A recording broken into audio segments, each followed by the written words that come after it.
Good evening, everyone. At this time, we will begin the City of Bowie regular City Council meeting of Monday, June 2nd, 2025, here in Council Chambers, and it is now 8:02 p.m. At this time, I would ask all those who are able to stand and do the Pledge of Allegiance with us.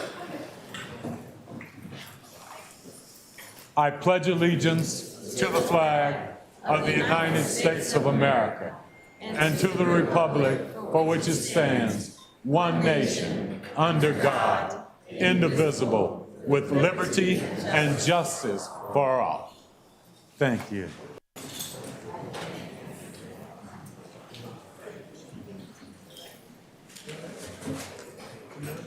At this time, Madam City Clerk, could you confirm that we have a quorum? Yes, Mayor, we do have a quorum this evening. In council chambers, we have Councilmember Sev, Councilmember Rogers, Mayor Pro Tem Wolfley, Mayor Adams, Councilmember Brady, Councilmember Truesdale, and Councilmember Ndemumadu. Hey, thank you. At this time, I'll entertain agenda additions, deletions, and amendments.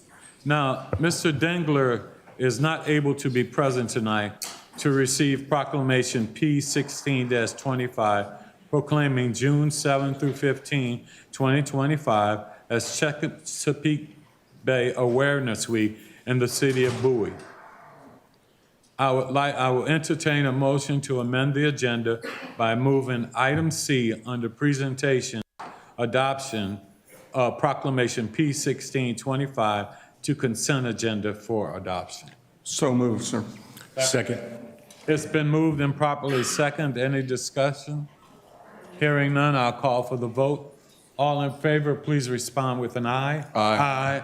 Opposed, same favor. Hearing none, we will move that under consent agenda. Thank you. We will now move to citizen participation.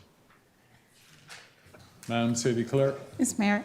For the record, we did receive 4 comments via email prior to the meeting, and they were forwarded to council, and they will be part of the record for tonight's meeting. And I do have some signed up to speak.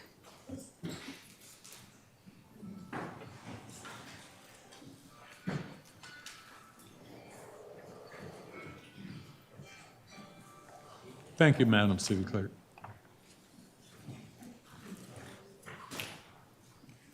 Jacques Chevalier, would you please approach? Yes, sir. Adjust the microphone to whatever level that's comfortable for you. My name is Jacques Chevalier. I'm a homeowner, a black male, married to Carolyn since 1990. I live at Stage Road Development. I'm here tonight. Again, my name is Jacques Chevalier, proud married homeowner and resident since 2018 in Bowie. The recent Regal Theater real estate transaction by most of the elected council flim-flammers is sickening and foul, being thrown to taxpayers. Your indignation to the Bowie nation is pure criminal malfeasance and dereliction of your fiduciary responsibility to us overburdened residential taxpayers by attempting to purchase a foreclosure and pay 4 times the value.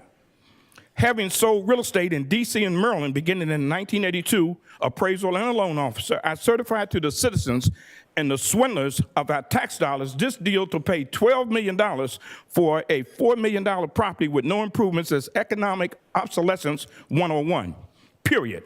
Not one of you would pay your personal funds to a seller who scooped a foreclosure for $4 million with no improvements and 2 years later give him $12 million. So there's this area has a surrounding area that is not commercially viable or sustainable at this time. What you crooks doing is outrageous conduct, and commercially and financially speaking, wait a minute. What you crooks doing to us is outrageous conduct and indecent exposure of our tax dollars. Stop the execution and freak off with baby snake oil, financially speaking, by rescinding the transaction and leaving the earnest money deposit with the sellers. Then ask the Attorney General of Maryland to investigate this deal, secure personal liability with judgments against all parties who stole our money, resign en masse, and maybe some prison time to curtail thieving, derriere politicians like you all in the city of Bowie. It's my understanding only one of y'all didn't go behind closed doors for this deal, and it's actually sickening that you think that you can get away with this in this day and time.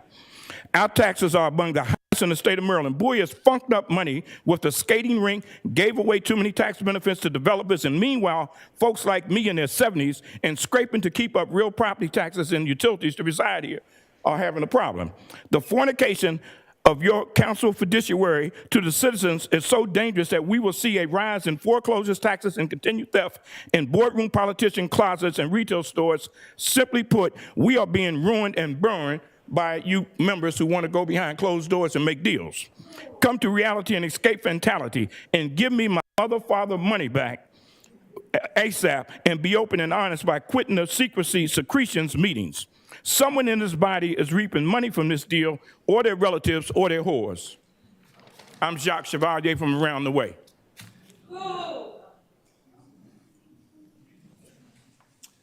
Next up, we have Penny Collins.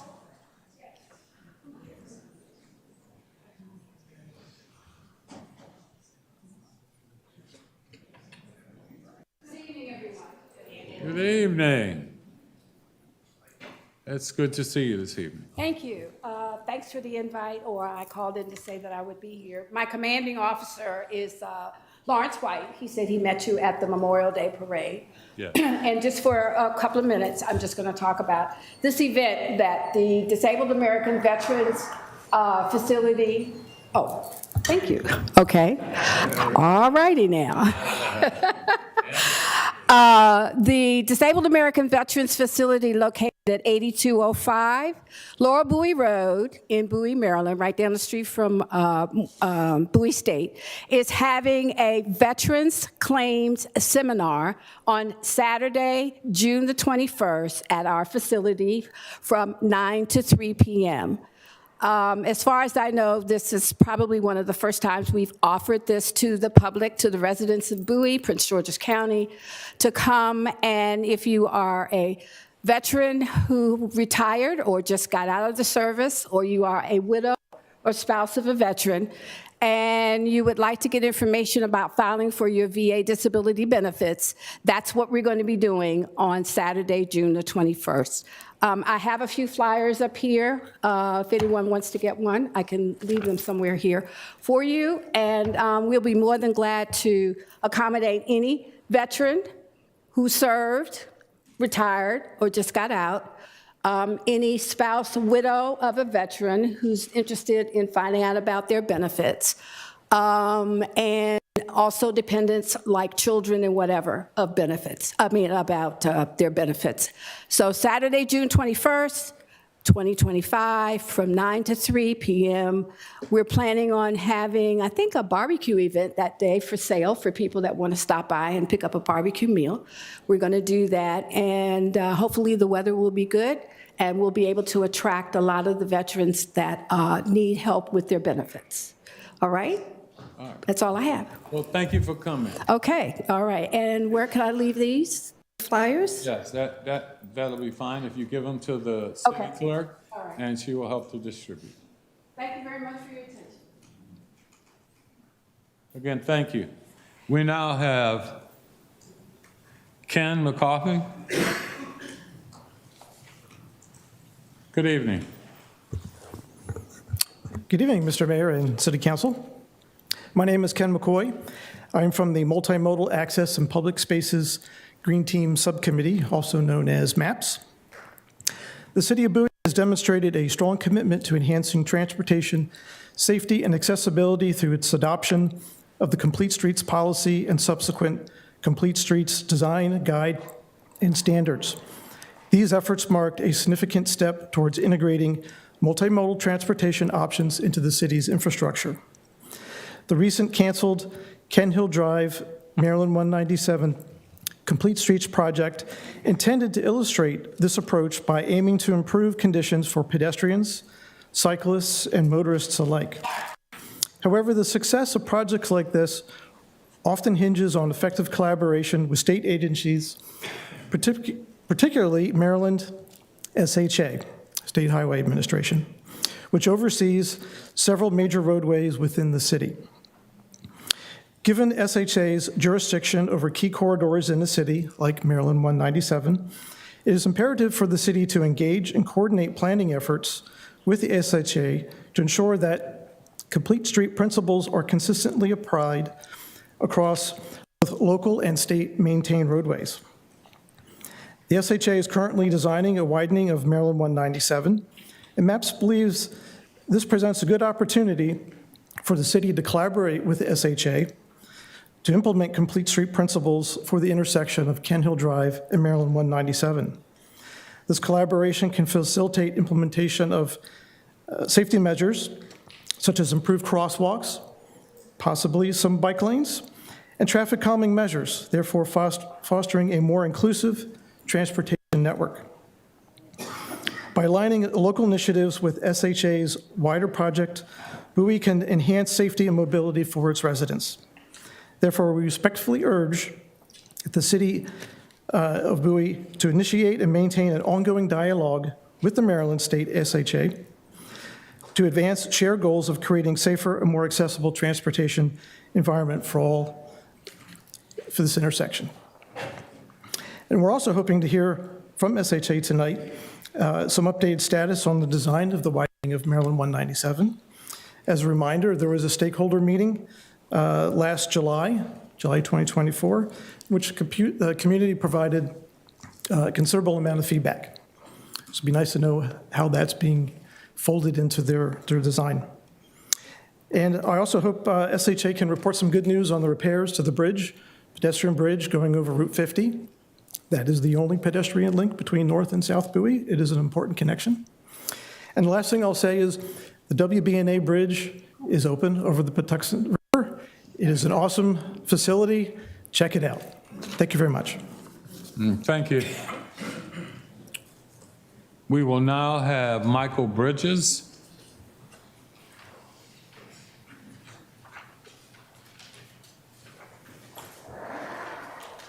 Good evening. Good evening.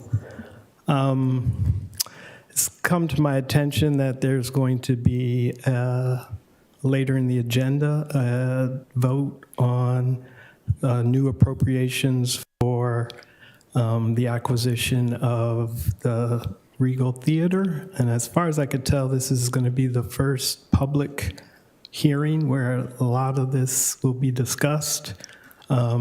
My understanding, I understand that and can appreciate the need for a closed session when the city is going to contemplate purchasing property just to maintain your negotiation positions. So this may feel like Monday night quarterbacking, sort of coming in and sort of having a different opinion.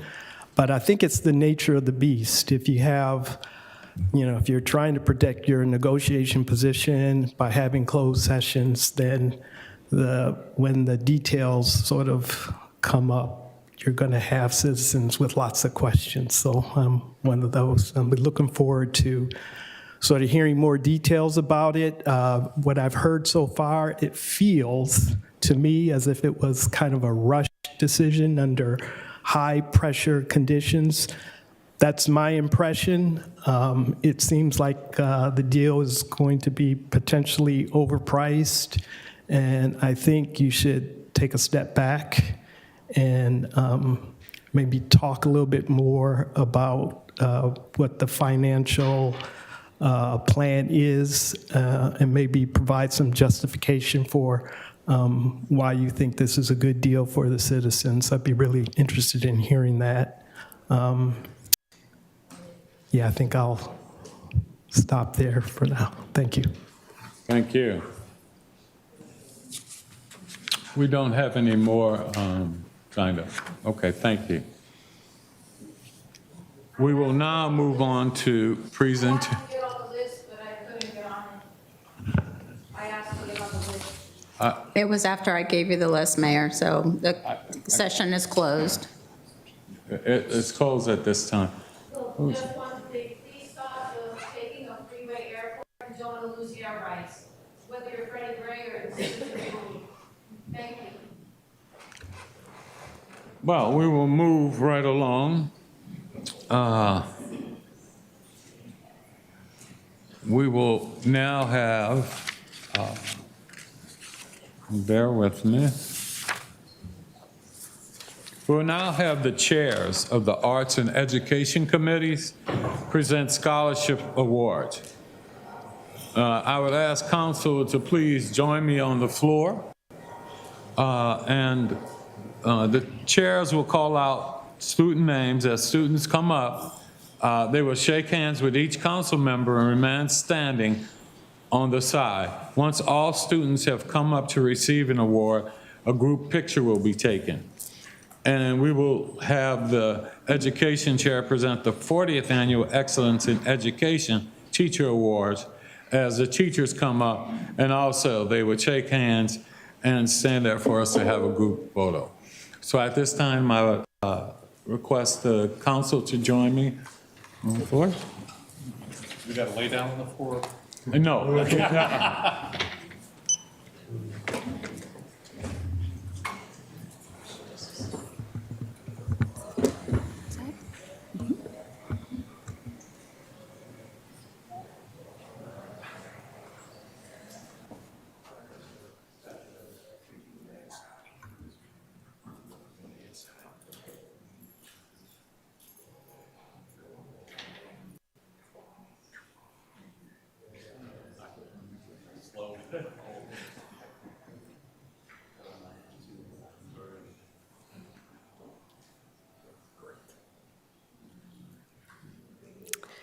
Good evening, Mayor and City Council and guests this evening. I'm Kathleen Parker. I'm Chairman of the City of Bowie Arts Committee, and I'm very happy to do this presentation every year where we present scholarships to graduating seniors who live in the City of Bowie and are going to be pursuing a career in the arts. And so tonight we have two candidates that are scholarship recipients that will be receiving scholarships to pursue their career in the arts. Our first student is Taylor Banks.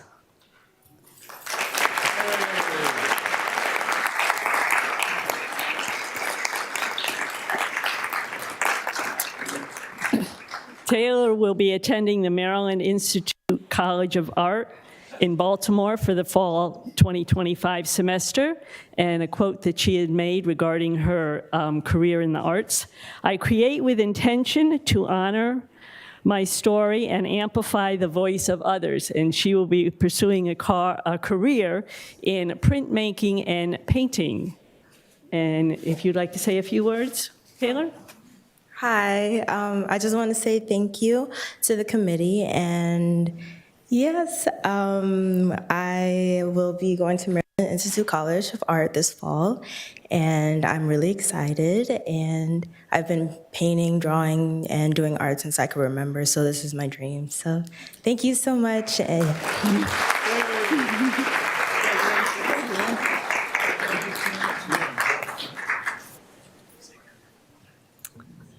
Our second student this evening is Samaya Burns.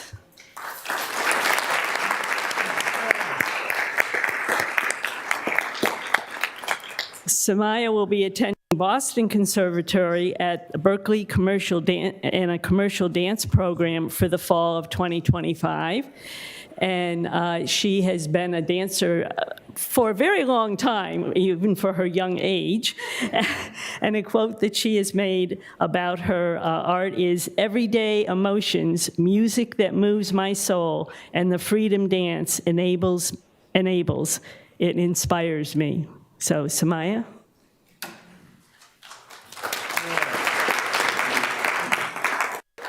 Good evening, everyone. I'm Samaya Burns. I'm so thankful to be a recipient of the Arts Scholarship. I will be going to Boston Conservatory at Berkeley in Massachusetts, and I'm super excited. I'll be getting my BFA in dance, and I'll be a part of their commercial dance program. Dance has been with me for a very long time now. This marks the 10th year of me doing competition dance, and all 4 years of high school, I was in the creative, visual, and performing arts at Suitland High School. So this is a really exciting moment for me. I want to be a professional dancer, dancing in media, TV shows, movies, commercials, cruises, or musical artist. I would like to thank my parents for always supporting me.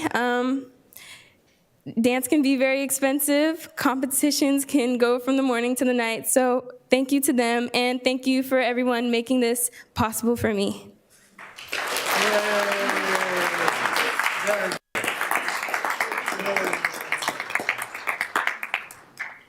And are you going to do the art, the education ones, and then take the picture? Yeah, sure. Okay. So we'll turn this over to the Education Committee now. Good evening, everyone. Good evening. You guys out here? Good evening. All right. It is a pleasure to bring you greetings from the Education Committee. I'm here with our chair, Naji Kirby. My name is Dr. Nicole Warner, and we are thrilled tonight. Education brings us so much joy because it's our future. And so tonight we had the pleasure over several days looking over scholarship applications, and this year, unbelievable. Talking 4.0 GPAs, they founded clubs, they're in the community. We have amazing talent here in the city of Bowie. Yes, we do. And so tonight, we are recognizing 3 young scholars with financial scholarships, and it is the financial scholarship that shows our confidence in them. It says to them, we believe in you. We believe that you are successful. We know you will be successful, and we're excited that, guess what? They're staying right here in Maryland. All of our scholarship recipients tonight will be attending the University of Maryland College Park. And I'm thrilled about that because I can welcome them as a UMD alum. I even wore my little Turk today, just for them. So when we call them up, I want you to give several cheers and applause because they are not only scholars in terms of academics, but they're in the community providing service, and they're leaders. And we were just so impressed with them. We almost cried when they came in, so impressed with their leadership. And I know that you're impressed as well. So we're gonna bring up our first scholarship recipient, Omorinsola Oyewole.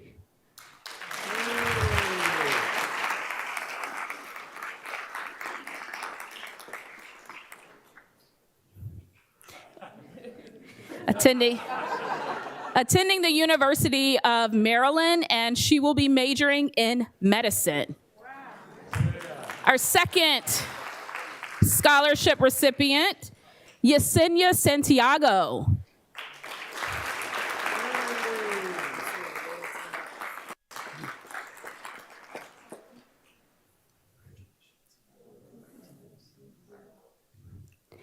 She will be attending University of Maryland, and she will be majoring in education.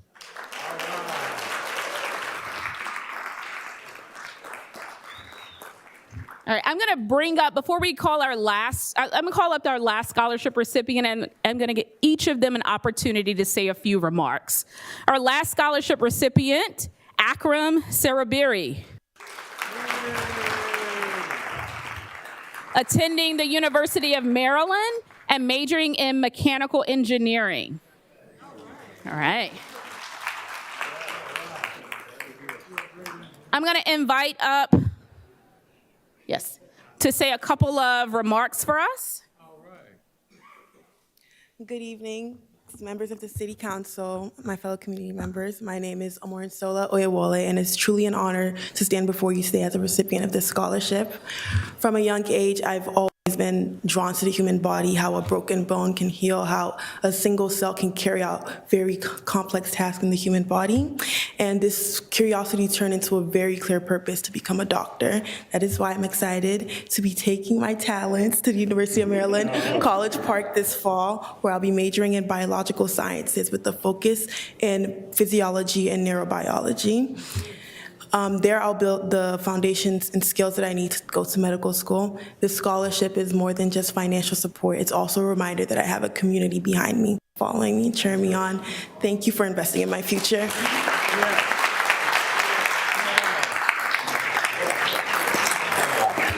Yesenia Santiago. Good evening, everyone. I'm really, really happy to be here. I'm just flabbergasted.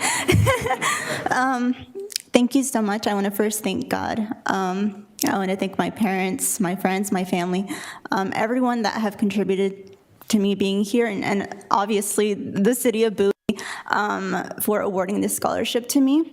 I'm so excited to pursue elementary education. I know it's a difficult one, but you know, it's something I'm really passionate about. I've always been passionate about education. I like to say that education is the heartbeat of society. It promotes advancement. And when I think of that, I think of great leader, President Benito Juarez from Mexico. I mean, he was a poor man, but he became the best president in Mexican history. And as someone from Mexican heritage, you know, this really impacts me and encourages me to help the disadvantaged children that don't have the same academic resources that I have, thankfully. And I just want to be that help. I want to help these children succeed and do great things in the world. Thank you so much, and God bless you all. And Akram. Good evening, everybody. Good evening. I did prepare a little bit of a speech, so please bear with me. My name is Akram Sarabiri, and I'm deeply honored to be considered for this scholarship. I plan to continue my education at the University of Maryland, where I will study mechanical engineering. For me, this scholarship is more than financial support. It's a vote of confidence in my potential to create meaningful change through innovation, service, and leadership. From an early age, I've been fascinated by how things work, whether it was experimenting with flight simulators, exploring robotics, or learning the mechanics behind 3D printing. That curiosity grew into a passion through programs that, like the Exelon Foundation Boys STEM Academy, or the Aerospace Engineering and Aviation Technology program at Duval High School. These experiences taught me that engineering isn't just about machines and equation, but it's also about people. It's about building solutions to real-world problems that improve life and shape communities. Receiving this scholarship will allow me to devote myself fully to my studies and immerse myself in hands-on learning opportunities. It brings me one step closer to becoming not only a skilled problem solver, but also a visible role model, especially for underrepresented youth who may not yet see themselves reflected in STEM fields. I know that success doesn't stop with personal achievement. One of the core values I carry with me is responsibility, and responsibility to give back. I've been shaped by guidance of mentors, teachers, and local programs, and I'm committed to paying that forward. With the skills I gained in mechanical engineering, I hope to design systems that strengthen our community, whether that's building more efficient transportation networks, improving access to clean energy, or mentoring students through hands-on STEM workshops. I believe the best ways to uplift a community is to return with the tools and knowledge to open doors for others. Inspiration comes from knowing who I am, even when the world forgets. And I hope my journey reminds others, no matter their age, that identity, purpose, and impact aren't confined to titles or timelines. They come from persistence, service, and courage to act. So whether you're a student, a leader, or someone simply trying to make a difference, I encourage you to invest in the next generation, to mentor those who come after you, and to never underestimate the power of a young person. Because sometimes all it takes is one opportunity to unlock a lifetime of change.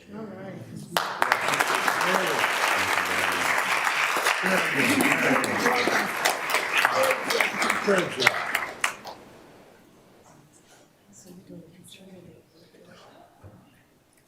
All right. Yeah. Step forward. Step forward. Step forward. Oh.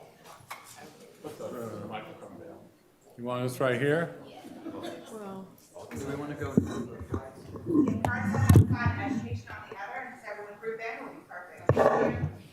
Yeah, come on in. There you guys are. Yeah. Come on in, everybody. Our honorees up front. There you go, right here. Your force call. That's right. Reason for the season's right here. There we go.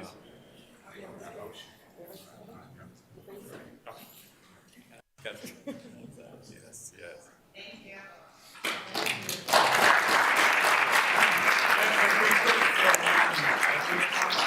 I would love for family to come up and join us in a really big photo. If you don't mind coming up. Families. Family. Mothers, brothers, sisters. Cousins, grandparents.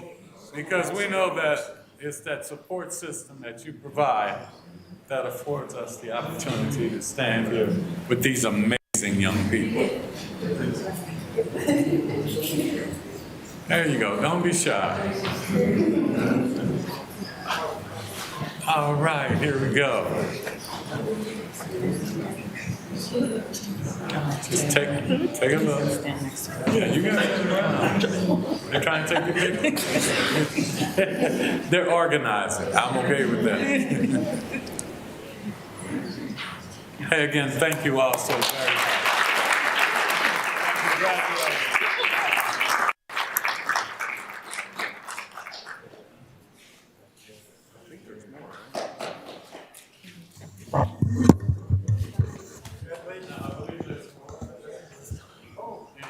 Back up and let you do your thing now. Come down. Yeah.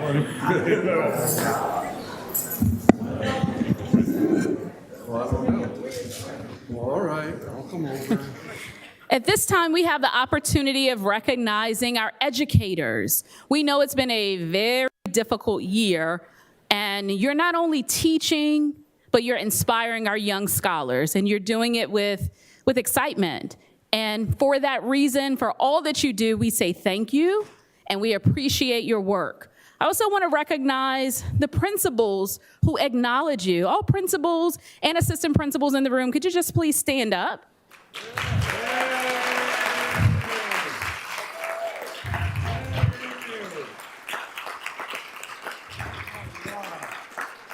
Thank you so much for taking the time to recognize talent in your building, to recognize leaders who are producing the students that we saw today. So thank you so much for that. We get to recognize you. We're gonna call your name to come up, and lots of cheers for our educators for all of their hard work. From Rockledge Elementary School, Elisa Flynn.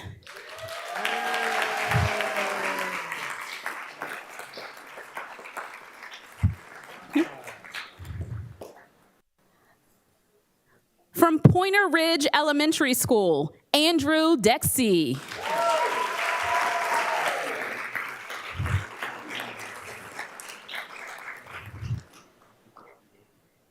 Also from Pointer Ridge Elementary School, Brittany Hamolia.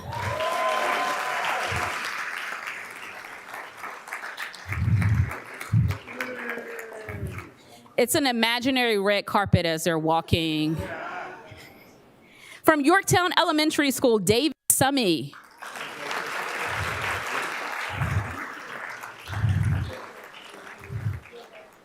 From Benjamin Tasker Middle School, Davlin Holly.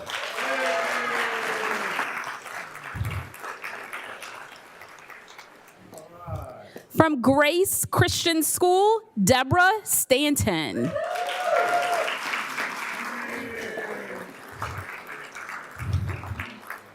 From C. Elizabeth Reed Regional School, Doris Ann Rice.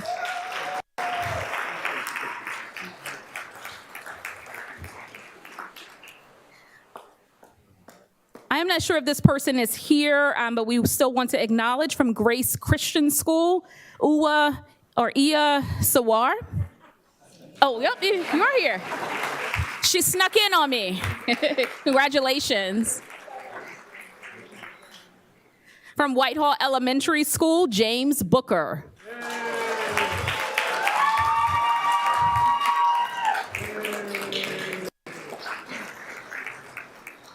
He was waiting for that extra boost of cheer. I see what you did. From Rockledge Elementary School, James Dorsey.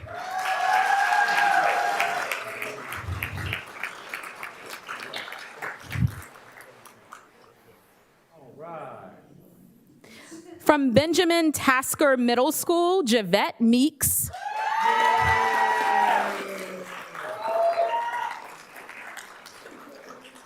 From Yorktown Elementary School, Jolie Trudick.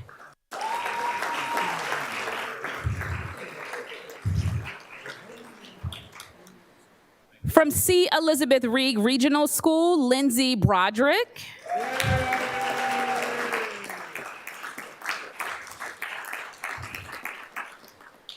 From High Bridge Elementary School, Lisa Miller.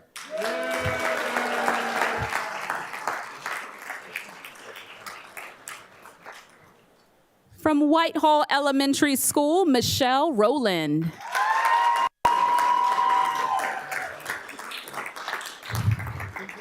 From Samuel Ogle Middle School, Marquisa Thomas Oliver.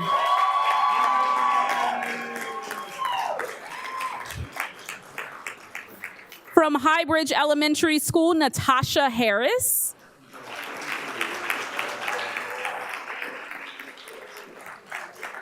From Samuel Ogle Middle School, Nicole Ryo.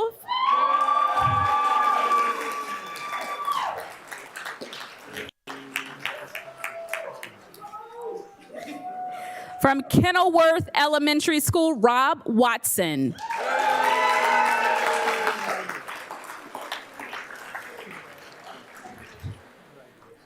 And their certificate is an acknowledgement of their impactful achievements and recognition for support for all of the scholars in the city of Bowie. Congratulations to all of our 19 recipients this year.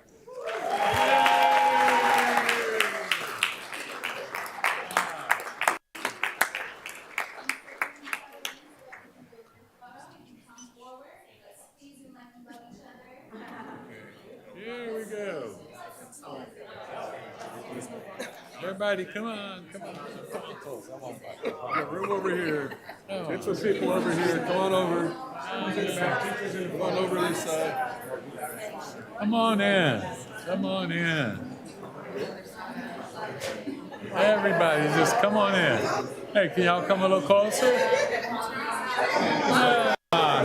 He's tall, really. We'll get it work. All right, I just want to make sure everybody gets in the mix. Listen. Yeah. No child left behind. There you go. Can you see everybody? Better back to the left? Okay.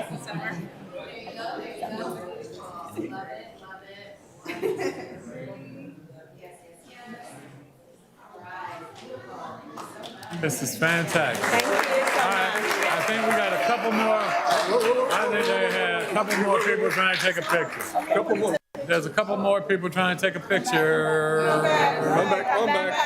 Come on back. Can the recipients come back for a quick picture? Come on back. Enjoy the celebration. Come on back for another picture. Yeah, see, come on back. Hey, come on, we're waiting on you. She's making her come on. red carpet walk again. There you go. All right. All right. All right. Smiling faces.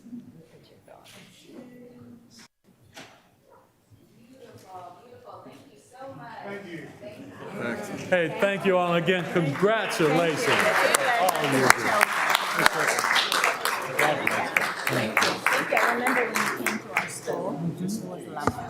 Just one announcement for our recipients. Please join us outside in the lobby. And also there is a special gift behind your paper clip, so hold on tight to that special gift. Hey, and thank you all so very much for what you just did. Thank you. We appreciate it. Thank you. Very, very. Thank you. Yes. Thank you. And thank you for being here.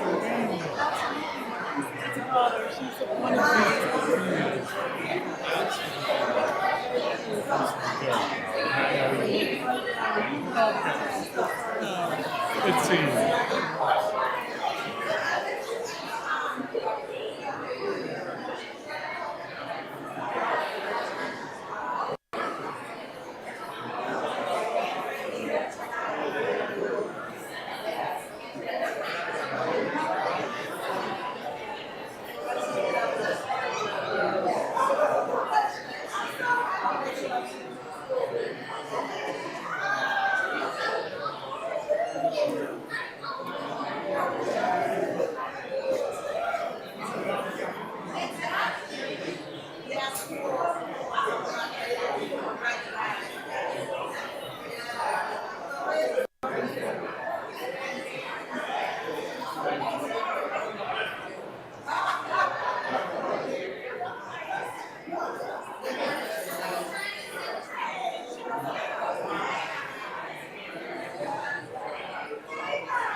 Okay, it's everyone who are going out exits chambers.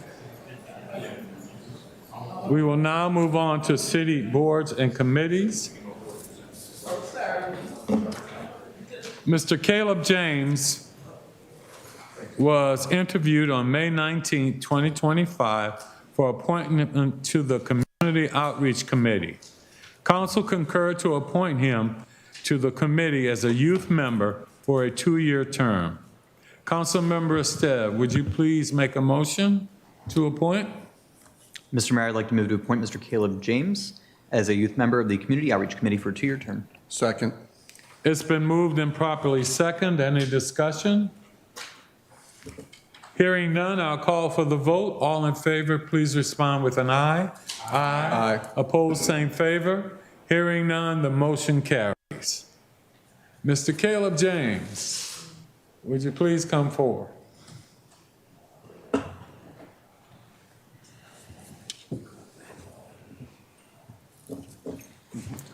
Okay. I'd like for you to raise your right hand. I state your name. Do swear or affirm that I will support the Constitution of the United States and that I will be faithful and bear true allegiance to the state of Maryland and support the Constitution and laws thereof, and that I will, to the best of my skill and judgment, diligently and faithfully, without partiality or prejudice, execute the office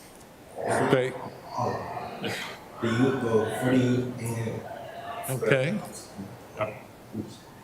According to the Constitution. According to the Constitution. And the laws of this state. Congratulations. Please come forward. He's got a right there. He's got a certificate for you. I have a certificate for you. There you go. Hey, thank you and congratulations. Congratulations. Welcome. And thank you for being willing to support our city. You're going to get us all whether you like it or not. There you like. Congratulations. Give this side. Congratulations. Thank you. Let's give him another round of applause, all right?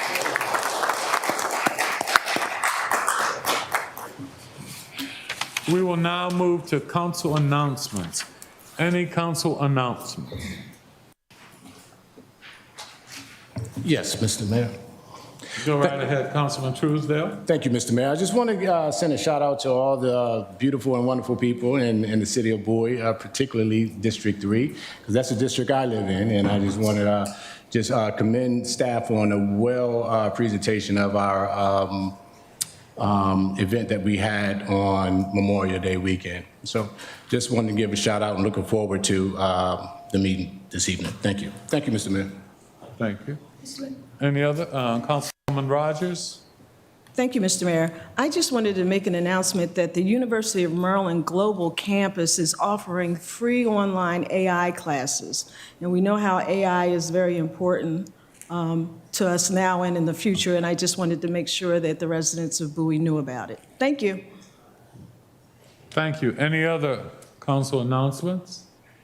If not, I'd like to add two. First, I'd like to ask everyone, if they can, to please support the Bowie Fest, which is coming up next weekend.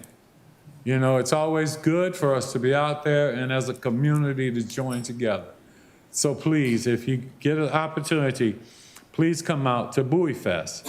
And I would also like to iterate again what we had a presentation and comments.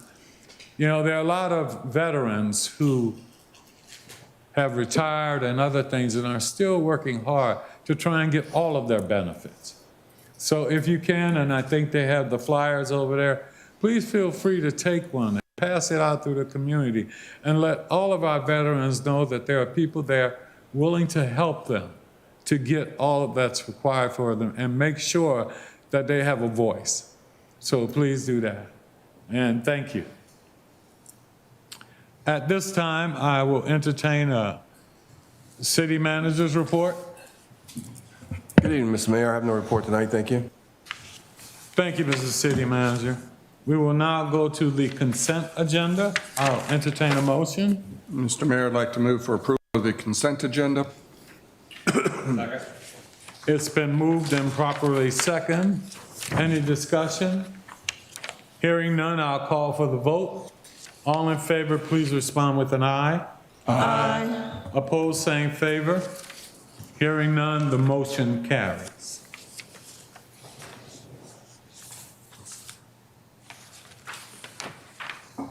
I see on the agenda, and to confirm with our city clerk, there is no new business. No old business, Mayor. Old business. I'm sorry. That's okay. Yeah, There is correct, none. there's none. All right, thank you.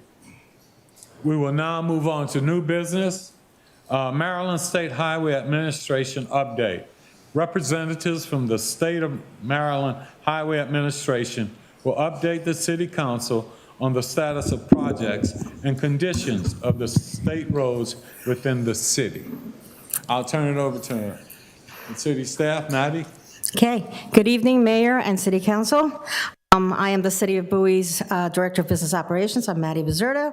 I'm here tonight to introduce Mr. Jonathan Brown II, Assistant District Engineer of Traffic for Prince George's County, and Mr. David Rogers, Regional Planner for PG from the State Highway Administration. They're here to provide you with updates on the conditions of state roads, as well as any existing or future projects that are going to be in the City of Bowie, and they'll also be answering any of your questions. So here they are. Thank you. Hi. Again, my name is David Rogers. I'm the Regional Planner for Prince George's County State Highway Administration, Regional Intermodal Planning Division. So I would like to begin with the US 301 South Corridor Transportation Study. The US 301 Corridor Transportation Study is the larger mother project of the 301 projects from US 50 all the way to the Nice Bridge, including the US 301 project from US 50 to, let me see the other limits. From US 50 to Mount Oak Road, north of Mount Oak Road. So that was a breakout project from US 50 to north of Mount Oak Road, which also included a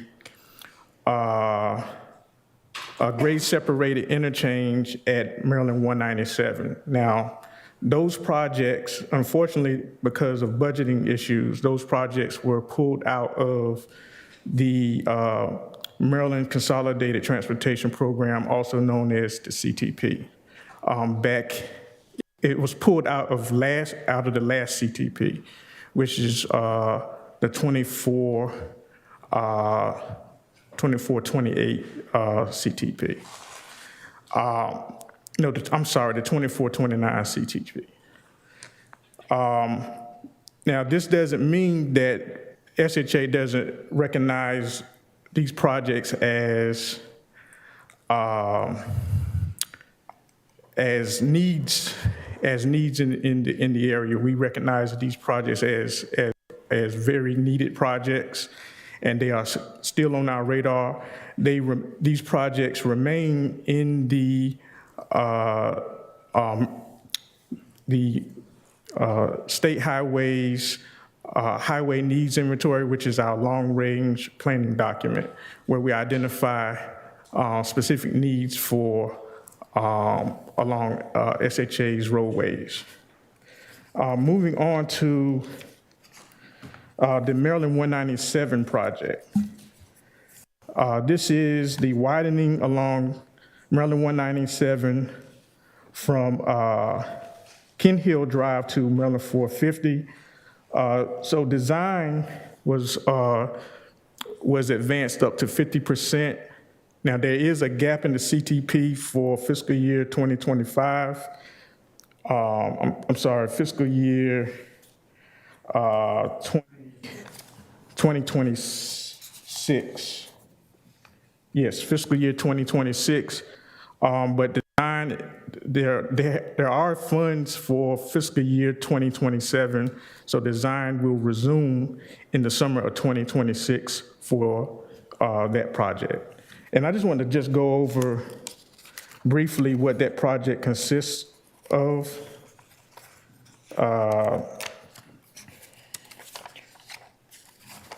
This project consists, it's a 4-lane closed section facility with 11 lanes, raised grass median roundabouts at Lerner Place, Faith Lane, Lau Lane, Long Ridge Lane / Tulip Grove Drive, off-road bike ped facilities, including the East Coast Greenway. So again, this project, design for this project will resume in the summer of 2026, which is fiscal year 2027. And as for the Maryland 3 project, which is from the Maryland 3 widening project from US 50 to the county line, or at least that's the Prince George's and Bowie portion of that project. That project was also pulled out for similar reasons, for budgetary reasons, pulled out of the 2024-2029 CTP. But that project is also, it's not out of our radar.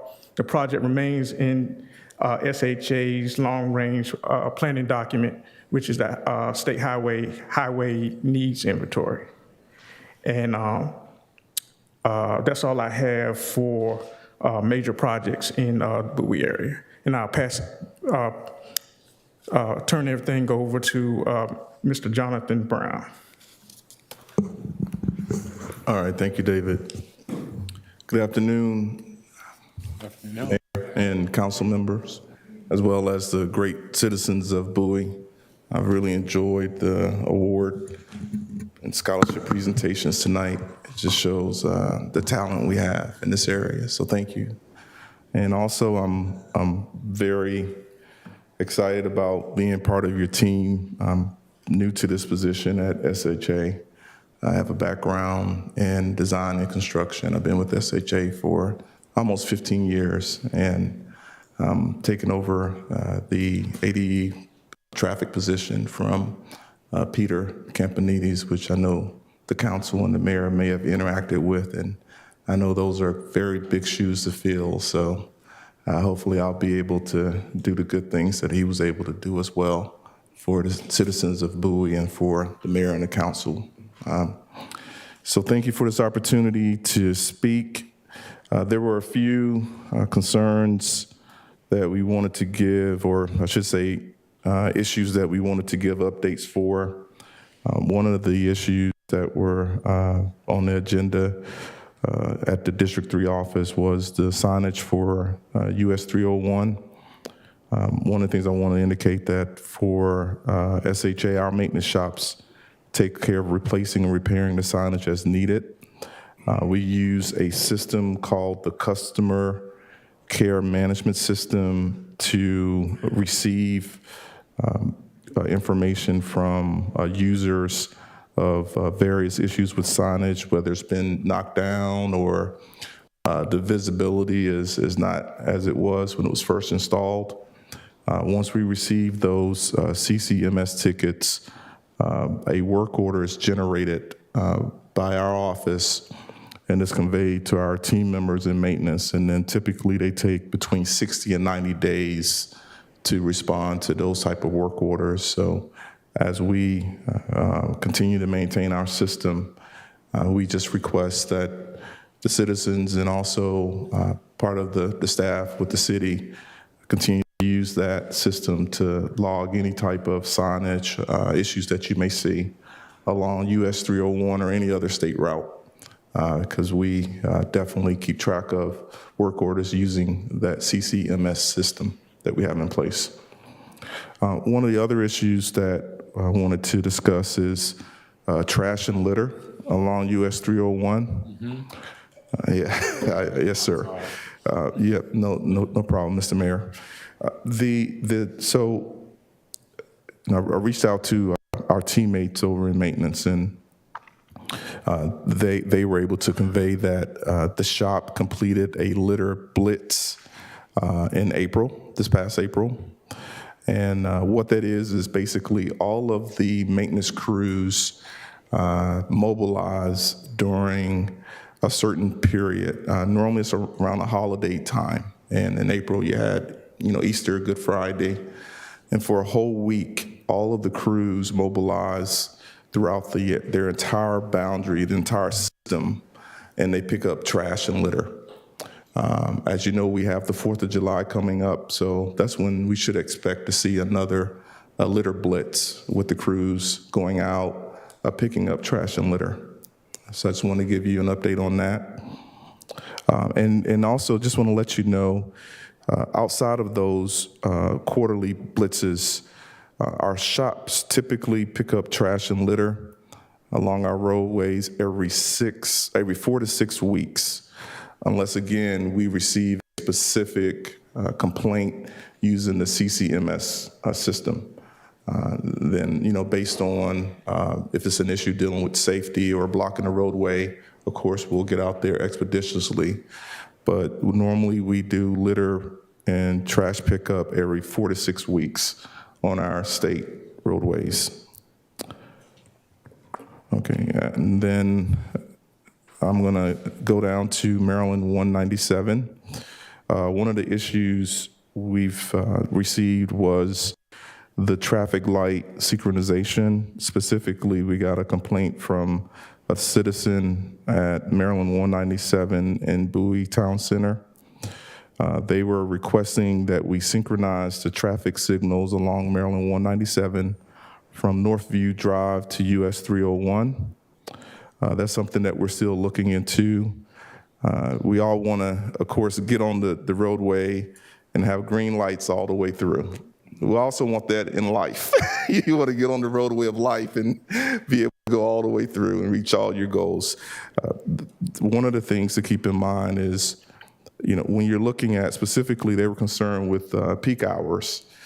It's a network. It's a very challenging thing to make sure if we give one particular direction, green lights, no stops, well, what happens to the crossroads? That means that they're building up a queue. So there's, high-tech models that we put data into and we synchronize it, and we determine based on what that input and output is, how best to set up the phasing for the signals. So we're continuing to look at that, but we just want to let you know that we take the concerns very seriously for the citizens of Bowie.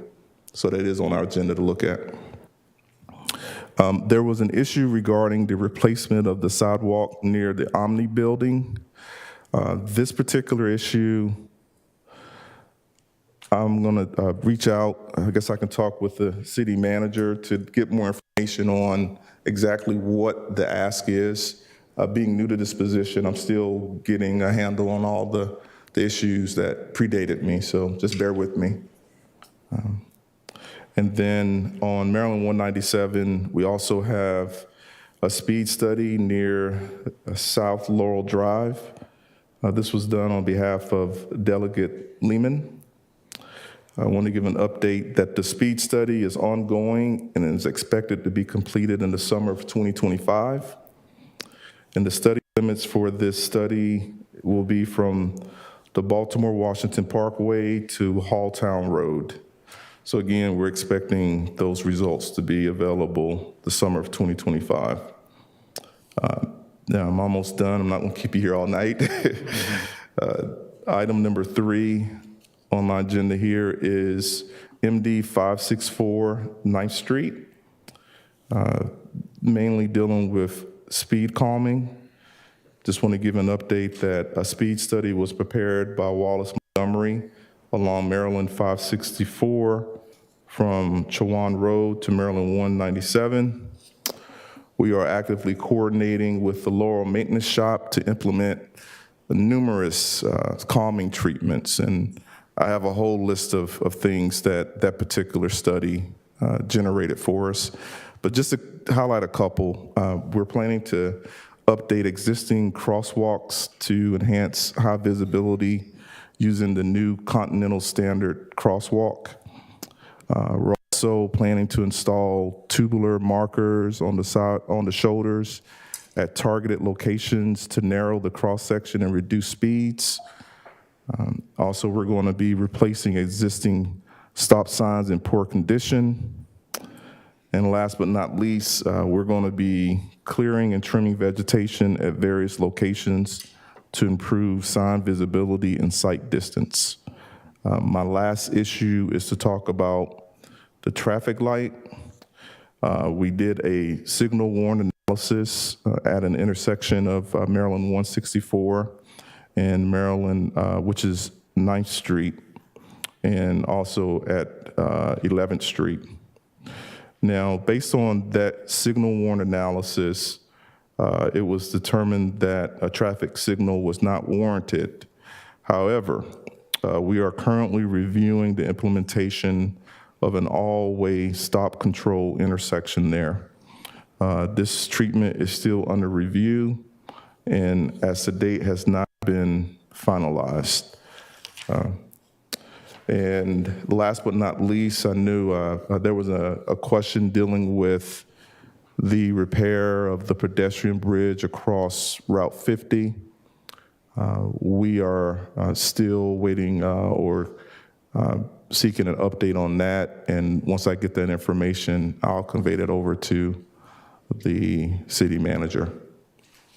At this point in time, that's all I have for my prepared remarks, and we will open it up for questions. Mr. Mayor. Take a point of personal privilege.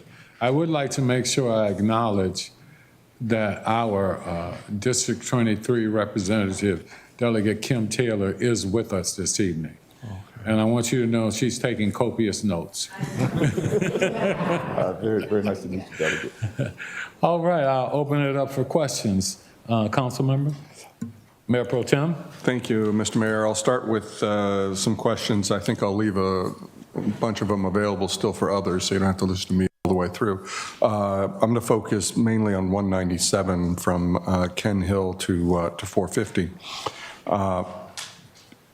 The planning, I want to make sure I understand this correct. You're saying that the planning will resume in 2026, which is your fiscal year, summer of 2026, which is your fiscal year 2027. I assume that to mean in July of 27. Is that when your fiscal year begins?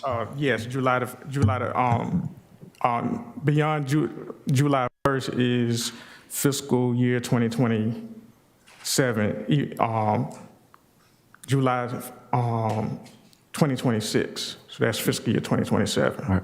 And then the construction, presumably once the design, which at one point was at 60 or 90, but now it's at 50%, with my last understanding. No, the project's not funded for construction. Okay. And the phase that we're talking about is not planning. It was not just planning. A lot of the planning was done concurrently with the design. So we're talking about the design phase. So the design phase was completed up to 50%. So currently, the design phase for this project is 50%.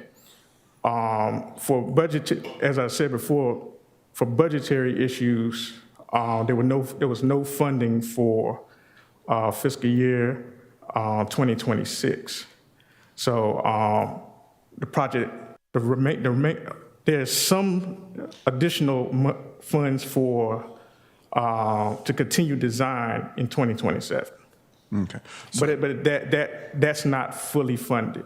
Okay. All right, All right, so let me go back. The reason I say that is this project's got a long history that goes way back. So at one point, we had a much higher level of design completion, and then it got kicked back because of cost expenditures that were anticipated with the design. So it went back, if you will, for rework.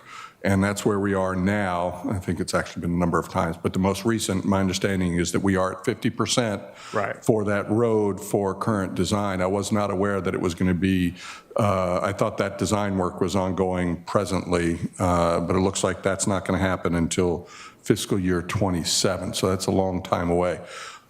We recently had input, recently being 4 or 5 months ago, something like that. We had interactions with the community. There was a number of people that showed up and voiced their concerns or approval or just thoughts in general. What is the results of that input? Has that been incorporated into the current design? Yes, because that was long before the project was put on hold. Okay. So how recently was it put on hold? It was put on hold, I want to say, the end of last year, beginning of this year. Okay, which is consistent with when we were having that conversation. We were having that conversation during that time frame. So I'm a little concerned that it got put on hold, but I know the life story of this project is to be on hold. It's a perpetual hold, but we really need to get it going. And I know you're the messenger, and I know it's not the only project you guys are working, but it's been consistently the most traffic accident prone part of our city. Is that section is 97. It outpaces all of the other roads, whether they're state roads or others, and it's just really needs attention. So whatever you can do to advance that. Now, you mentioned that construction would be in fiscal year 2027. No, the project's not funded for construction. All right. So you mentioned construction in fiscal year 2027. What did you mean by that? No, I believe there was some kind of misunderstanding. Mm-hmm. The project's not funded for construction. Okay. It's not funded for construction, so there is no set schedule. There is no established schedule for to advance construction at this time. Okay. All right. This is very disappointing, and I know it's not, you guys don't have unlimited money and you get directions from elsewhere, but just, for the city as a whole, this has been on the list for a very long time. And it's been, detrimental to the safety and the efficient movement of transportation through that corridor. We got 4-lane roads on either side that just choke into 2 lanes. And it's accidents after accidents. With that, at least I have an understanding of where we are, even if the news is not good news, at least I understand it. Then the next question for you on 197, north of 450, 197 is 4 lanes, but it has what we used to affectionately call a suicide lane, right? 2 lanes each direction, and the center lane is for turns. But there's no median, there's no protection from oncoming traffic for those who might be making turns, and it lends itself to be quite risky. There has been some discussion about putting a median in that would provide respite for people making turns and people making people from cross streets making turns onto that road. And I take it based on the comments you provided in your prepared remarks that you're not aware of anything along those lines. So I will give you an opportunity to kind of go research that because I can tell that you're not aware of that. But if you could take a look into that and see what we could need to do, it would seem to me that the scale of that is certainly not the same as what we're talking about on the 2-lane section of 197. It's a much more manageable expense but it does have some, benefits of safety for our community. And then let's see, interchange at the interchange for US 50 and 3301. Oftentimes, if you're making a turn, you'll find that you can't see properly around the curves ahead of you in the cloverleaf because vegetation has grown too close to the roadway. It's up against the guardrails. It should be something just on a maintenance check. If you could actually check all of our interchanges to beat back the vegetation so people have a more clear vision. I know that one time I came upon a poor young, I say poor, I mean, I don't know, a young fellow who was driving and lost control of his car. He couldn't even see the car because he popped the curb and was in the woods. And it just wasn't visible to oncoming traffic, so there was risk of further accidents there. So I appreciate what you can do for us. Those are things on my list. I know my colleagues will talk to you a great more detail about 3301. I share their concerns there as well, but I'll let them speak on those items. Thank you. Thank you, Councilman. Any others? I'd like to go to one. Okay, you can go. You can go ahead. Okay. Councilman Brady. Thank you, Mayor. Let me start off by apologizing. I had a sheet that I printed all the questions that I wanted to ask you, and it's on my desk at home. So before you leave, I get your business card. I can shoot that to you. So I'm going to try and remember what I listed on that. And I'll start with 301. About 12 years ago, it's the last time when I was on the council, State Highways came in and had a very grandiose plan from Excalibur up to 50 for 301. And at that time, if memory serves me, it was $380 million. And that at Councilwoman Watson's 301 Town Hall last October, somebody, a representative from State Highways afterwards, it might have been you, I don't remember. Yeah, it was me. Okay, and I asked, what is the total price tag from NICE up to 50? And I think you said it was $6 billion. Just a ballpark estimate. It's going to be a long time before the state can fund those kinds of projects. And what we really need is an extra lane on 301, probably from Pennsylvania Avenue up to here to handle the capacity.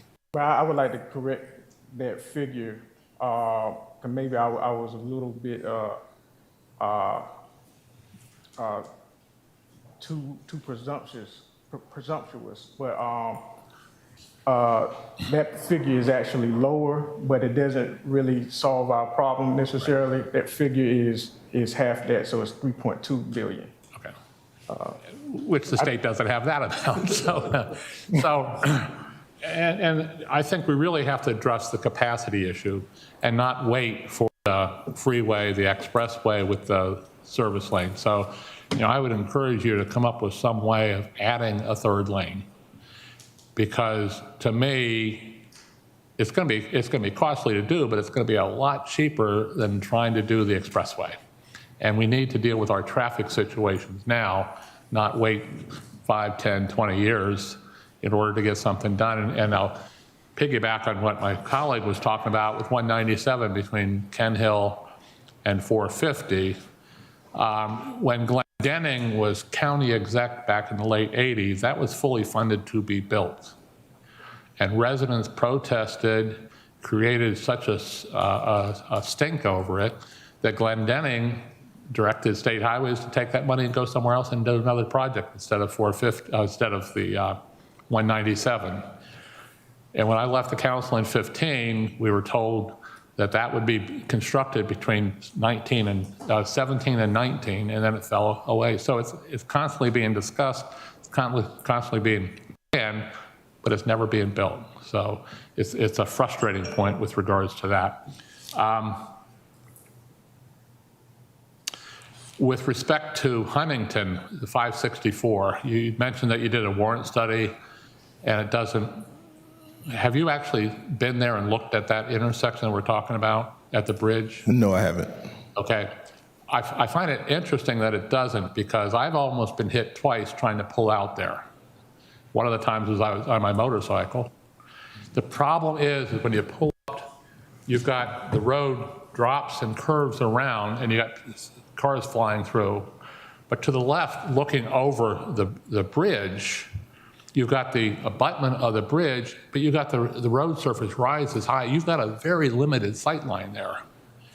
And to me, I would think that would be probably a major reason why a traffic signal would be warranted there, because the sight line, the poor sight line creates a safety issue. So I just throw that, go ahead.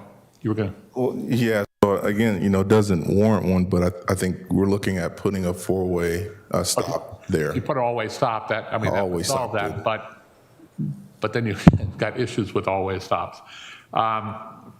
But in that area, because you go down from the bridge, you go 2 blocks and you go back up and start heading out, and there's the cars going through there exceed the safe speed limit, really, they do. So better treatment with regards to crosswalks, signage. I would encourage signage that detects speeds and comes up flashing and says slow down, or those kinds of things that are more creative and higher tech would probably be helpful in that area, because it's such a short space and people aren't paying attention, because all too often in the morning they're heading to work and in the evening they're heading home, and I find sometimes they're distracted. Right. So with regards to 197, and right afterwards I can show you, about, I think it's 4 years ago, a car ran off. It's the wooden railing on the side has been severely damaged. There have been orange cones up for the whole time since that happened. And that's what we're talking about, the sidewalk that needs to be repaired. It's probably 100, maybe 200 foot length. And it's been really an eyesore for some time. And I think it needs to be looked at. So, I'm sorry, Councilman Brady. So you're saying the replacement of sidewalk near the Omni building is not a replacement of the sidewalk, it's just damaged guardrail? The sidewalk appears to be okay. It's the railing and everything that's next to it. Oh, it's a wooden guardrail. Because the sidewalk is elevated on the backside. Gotcha. So that, I actually thought it had been a wooden sidewalk, but I looked at it here recently and it appears to be asphalt. But the damage has been done, and it's been that way for at least 2 years, because if you go on Google Maps and you look at the image date, it's 2 years ago showing that. Okay. And it was sometime before that. I'll try and, let me see. A safety issue, and I noticed here recently, I don't know if either one of you recall what we had called 20 years ago, the Walmart Weave. It's on 301 South by where Walmart is, Collington Plaza. And 22 years ago, a teacher at Pointer Ridge Elementary was driving down and somebody cut across from the shopping center over to the left turn to make a U-turn, go north. She T-boned him and she died in the accident. So we pressed state highways, and that's when they put the channelization in to bring that left lane back. Yes. And the channelization coming out of the shopping center, there's enough room there that a car can sneak over. And you used to have bollards up, and they've disappeared. And I'm now seeing people make that unsafe move again. If you don't know what I'm talking about, you don't even see the metal rods, and there's nothing on the pavement now anymore. It's all long gone.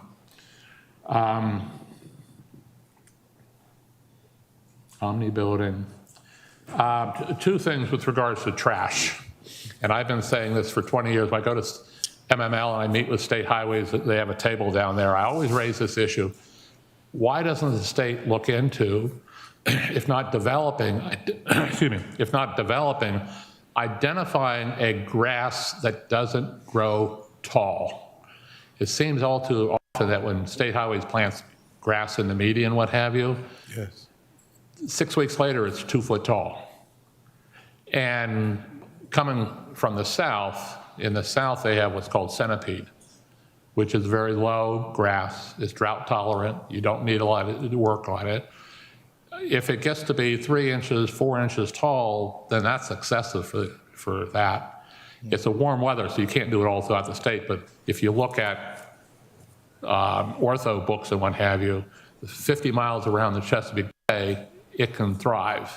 And it makes sense. I'm not suggesting, that's what I'm familiar with, and I'm sure there are other species that do that. But maybe get the University of Maryland out Eastern Shore to do some research to come up with a grass that doesn't grow tall.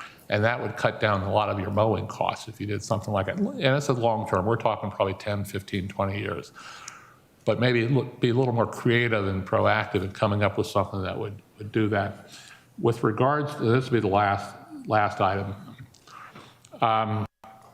With regards to trash and litter, and I'm gonna end with a little challenge, but a little story to start with. Did you ever see here recently on, I think it's Showtime, they had the War of the Worlds? It was a 3-season thing. It's kind of interesting. But in that, they had robotic dogs.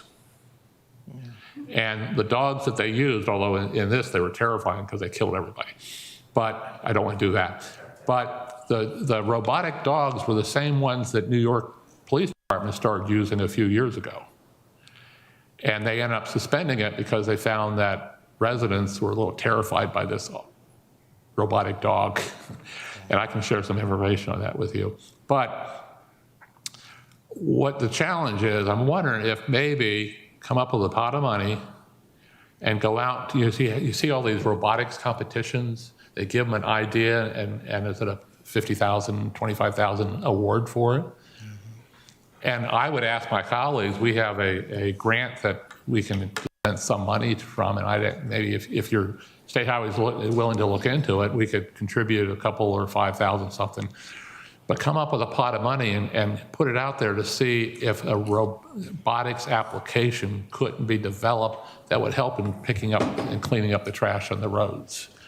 And to support that, I'm also thinking up in Crofton, after you pass Wall Chapel, where there used to be an RV place up there on 3. And just past that was a business, and one of the products they sold were Roombas for your yard that would mow the grass. You define the area to mow the grass.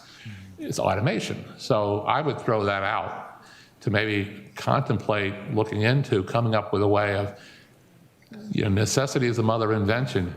And believe me, these young teenage know-it-alls, wizards when it comes to robotics and computers and what have you, if you gave them a pot of money, they'd come up with something really nice. So I'd encourage you on that.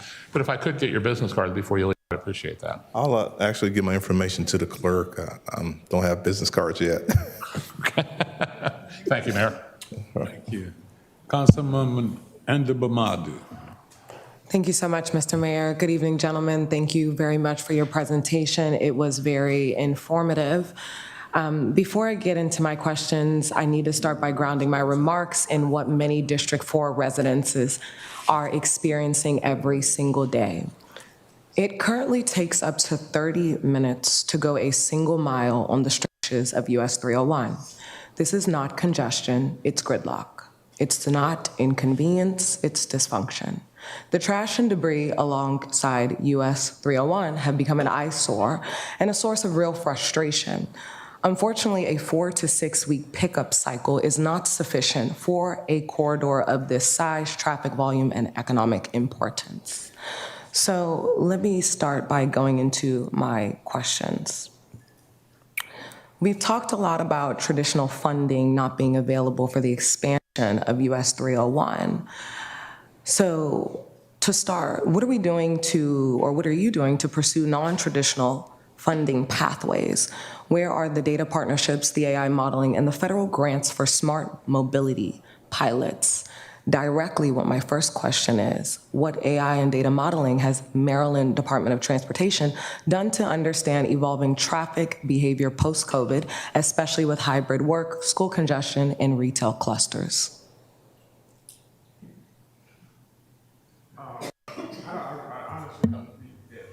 Microphone. Microphone. I'm sorry. Yeah. So I honestly don't think that there's been any effort to look into that at MDOT just yet. But that's something that we can definitely something that we can definitely convey to MDOT as something that can be explored further. To follow up, my direct request on behalf of District 4 will be for MDOT to commit to partnering with local academic institutions or a federal lab to model solutions beyond concrete widening. We have been asking for a new approach for approximately 2 years. My next question is, has MDOT explored using federal infrastructure funds under the bipartisan infrastructure law or the CHIPS Act to pilot smart corridor IoT-enabled traffic flow projects in the city of Bowie? No. Okay. There are a couple of things that I want to hit at under that I would like for you to take back and convey on behalf of District 4. There are a couple of programs available, U.S. Department of Transportation Smart City Challenge spinoffs, which means that we could work together to apply directly for smart mobility pilot grants. Point number 2, there is the ATTAIN program, Advanced Transportation Technology and Innovation, approximately $60 million in annual funding available for tech-driven traffic solutions. The last one is the Bipartisan Infrastructure Law, Technology, and Innovation Grants for digital traffic management. Those are 3 concrete programs that I would like on behalf of District 4 to partner with you to potentially apply for US 301. Okay. All right, my next question is, my second to last. Has State Highway treated 301 as a federal commercial corridor that demands elevated prioritization, especially given the city of Bowie's projected growth and role in statewide logistic routes? Well, it's not a matter of whether or not SHA treated it as, raised it as the US 301 corridor to that level of importance. What's happening on 301 is really a convergence of there being, historically being other priorities that have moved forward throughout the county over the years, over the decades, and politics. And 301, for whatever the reason, we're now approaching a time where, and this was unforeseen by the practitioners earlier, but there was no way that anybody could foresee that we would not be able to rely on the gas tax to be able to fund our projects. And that's the situation we're in now. Respectfully, my response is on behalf of District 4, that's not acceptable. So if you can convey that back to your team. When I met with our District 3 engineer approximately 2 years ago, what was conveyed to me and for me to take back to District 4 residents was that we needed to get a new engineering study for US 301 to be updated to get other solutions opposed to widening. We then requested for a new study to be done. That study was never done because then the response was that we didn't have any money. And so just respectfully, for the last 6 years that I've been on the city council representing the 4th district, the consistent talk track of we don't have any money or unforeseen or other things keep coming back is no longer acceptable, especially from my district. So if you can take that back and convey that, that would be very helpful, and I'm happy to follow up with the letter to support that. My last question is, what is State Highway's short-term and long-term innovation plan for congestion relief in areas where traditional widening is off the table? I don't have a good answer for that, especially for the US 301 corridor. Now, I will say that I want to say maybe a couple of years ago under the Hogan administration, there were smart signals that were deployed along the corridor. But there are inherent limitations to smart signals and different technologies that manage traffic, traffic management technologies. So in lieu of widening, yes, I agree with you, we need to explore other options in the meantime, as we struggle to find funding to advance the badly needed widening along the corridor. Thank you. As a follow-up to that, before I close out on my remarks, as a technology professional and somebody who's worked in artificial intelligence for the last almost 8 years, working at companies like Microsoft and Amazon, there are softwares and technologies that are out there, and those companies would gladly partner and pilot with you different solutions that are very custom. I don't work for any of those companies, so I don't have stock or a stake in their success. I'm just making that very clear on what's out there based off of what I've seen from my technical experience. To close out, thank you so much for your presentation. I hope you understand that this is not personal and that it's on behalf of my district and the emails that I receive and the letters that I receive. And I want to close out by making sure that I understand the 4 to 6 week traffic pickup cycle, but it's simply not enough, especially for US 301's corridor and the South Lake community that just came online. Thank you so much. Thank you. I will now turn it over to Councilman Clinton Truesdale. Thank you, Mr. Mayor. Thank you so much for coming tonight. Presentation was great. I'd like to thank my colleagues for asking the questions in terms of the roads, particularly 301. I just want to kind of give an insight to what was recapped earlier pertaining to the Mitchellville Road 197, the Omni building, just to give some clarity for so it's probably been 5 years. For several years, that fence has been broken. And I bring this up because I was sending emails earlier this year. Some of those emails you probably saw from us. My understanding that the city has brought this to the state highway attention probably like 3 or 4 years ago, when they were repairing it, and come to find out they were, we were stopped at, in terms of repairing. The state jumped in and said, well, this is ours, but there hasn't been any work done since then. So I just wanted to kind of give a little insight to that and recap, because I want that to kind of like stay in your mind as much as possible.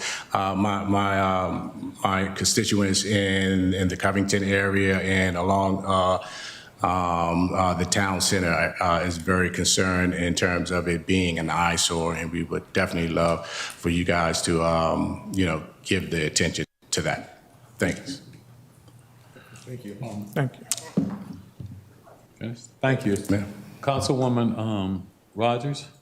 Thank you, Mr. Mayor. Good evening, and thank you for being here this evening. I think you've heard the importance and the criticality around our needs here in the city of Bowie, particularly when we talk about routes 301, 197, and 564. Regarding 301, I'll just ditto what everyone else has said. I do know that we had Oarsman come in, the car dealer, come in a few meetings ago, and they're going forth with a request to build a site on 301. One of the major concerns was the egress and ingress off of 301. That's a huge deal. And if you were to talk to the folks that work in Oarsman Hyundai, those are the people that I talked to last week, they said you see accidents right in front of their 301 location, and they're on the going south, on the south side. So either direction, and on that south side, there really is no lane to accelerate or deaccelerate except in the bike lane. So that's what they have to deal with. So it is a problem, and it will become a greater problem as we have more homes that are built and people move into those residents on Mill Branch or South Lake, or even going further up in Melford. Those are big deals for us. So I just hope that becomes a priority for you all. Regarding 197, on those side streets when you're going north that don't have traffic signals, it's almost like you take your life in your hand because of the speeding cars. And I know we talk about the backup as we go from the Benjamin Tasker Middle School, which is right there at Kenilworth, and going down to 450. That always gets backed up. I understand that. But once people get loose and they're driving toward the Laurel direction, they are going 60, 70 miles an hour. And that's really frightful, particularly for those that are coming out, and I have done this, trying to make a left from where the elementary school is, right before the cameras, or right after the cameras. You try to make a left across that 4-lane highway with the divide in the middle, which does not have any barriers or anything. It's taking your life into your own hands.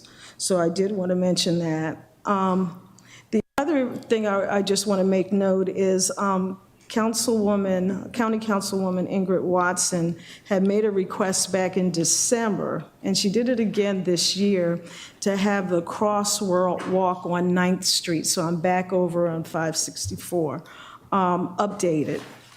It's very dangerous, and I've experienced that danger for myself firsthand crossing the street there. You take your life in your own hand. It has to be updated with some type of flashing lights and road markings as soon as possible, because it's an accident waiting to happen. There was also a requested traffic study, an updated traffic study was requested, but we don't have any dates on that. Do you have a timeline, or do you have any idea of when that updating of the crosswalk would happen? I mean, she put the request in back in December. If you could look into that and follow up. These are things that had come up during a meeting we had with residents in Old Bowie. Okay. Councilwoman, I just want to make sure, you're talking about Maryland 564 and 9th Street, correct? Yes, I am. Yes, we did complete that study, and we do have a list of 1, 2, 3, 4, 5, 6, 7, 8, 9, 10, 11, 12 speed calming treatments that are going to be implemented along that area. So I don't think the councilwoman has received anything on that, so. What is her name again? Ingrid Watson. Ingrid Watson. Yeah, so okay, I'll make note of She kind of that. led the effort around the conversations when we met with the citizens over in Old Bowie.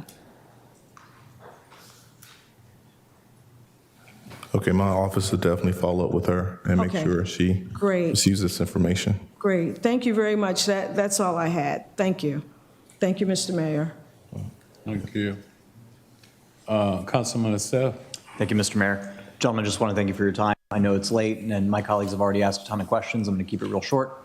I'll just preface by saying I know that you guys don't write the checks. You're implementing the programs as you're able to within the projects that are designated by the formula that the state has, and all that's contingent upon state funding. And for anyone who, even walks by a newspaper in the state in these last 10 years, they understand that this has been an ongoing challenge for a long time. State transportation funds often end up getting used for other priorities, and we recognize that. I recognize that. So I just want to say, if you're feeling beat up tonight, understand, again, it's not personal. We recognize there are things out of your control. All that being said, I have a real quick thing that hasn't come up yet, I don't believe. This is so simple. I just want to know, along a lot of state highways, we have a lot of trees, which is awesome. We love them. We love our trees in Bowie. But the landscapers do this thing where they put so much mulch around the trees. It's often called a mulch volcano.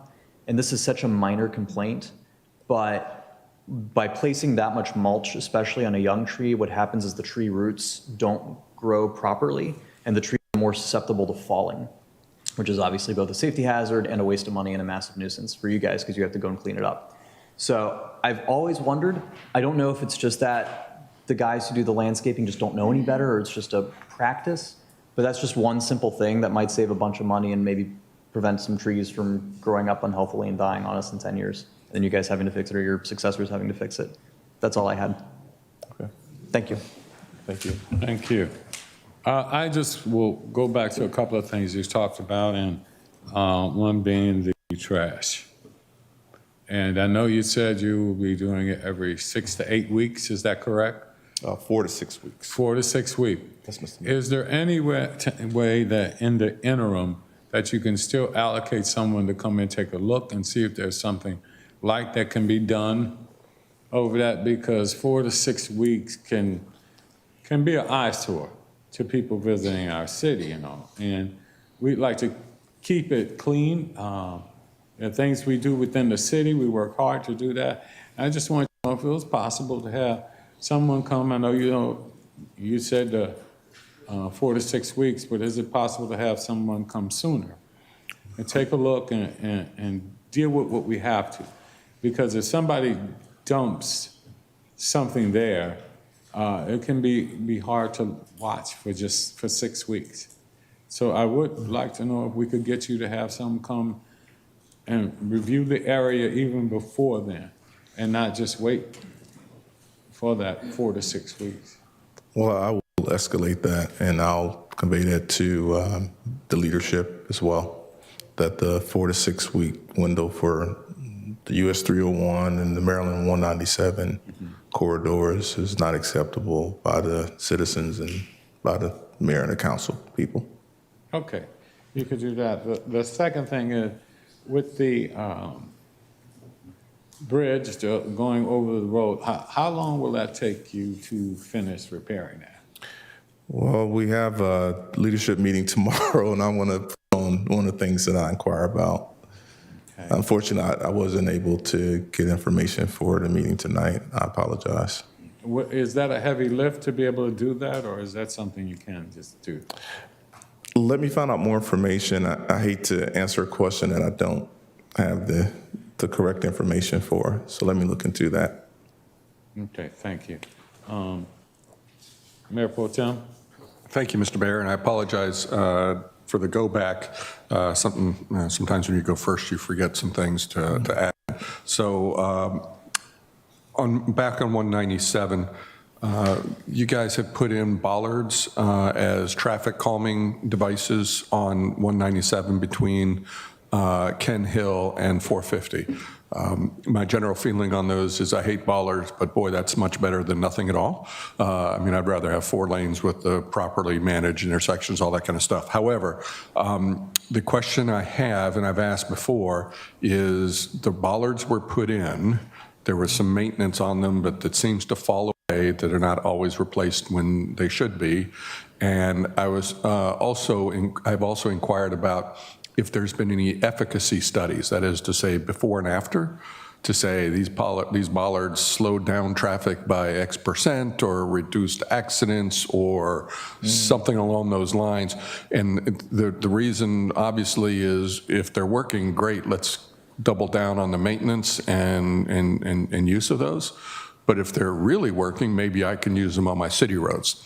But it's helpful to us. I mean, we manage roads too, to learn from you guys on that practice to see if it does, in fact, make a difference. So if you could go back, once again, I know you're new and you don't have, a Rolodex with all the answers to the questions that might pop up. So I'll let you get back to me on that, as well as the other questions I had earlier. And then the other item was mentioned earlier. I think you were here at the introductory public comment. We had a gentleman from our MAPS team, and we're speaking about the planning process, recognizing that it's for 197, that it's down the road still. If you guys could commit to us to letting us know when the actual planning work starts and the discussion is happening internal to State Highway Administration so that we can have people engaged in that, including our planning department, and those committees that we have at our disposal that can help, that bring expertise to the table as well, because we'd really like to make sure that the thing gets designed properly. And I know one of the things that came up in the discussions when you guys were here with the last design was sound barriers. And there was somewhere somebody got the misconception that we didn't want sound barriers on that section of road. We do, always have. What people didn't want was ugly sound barriers.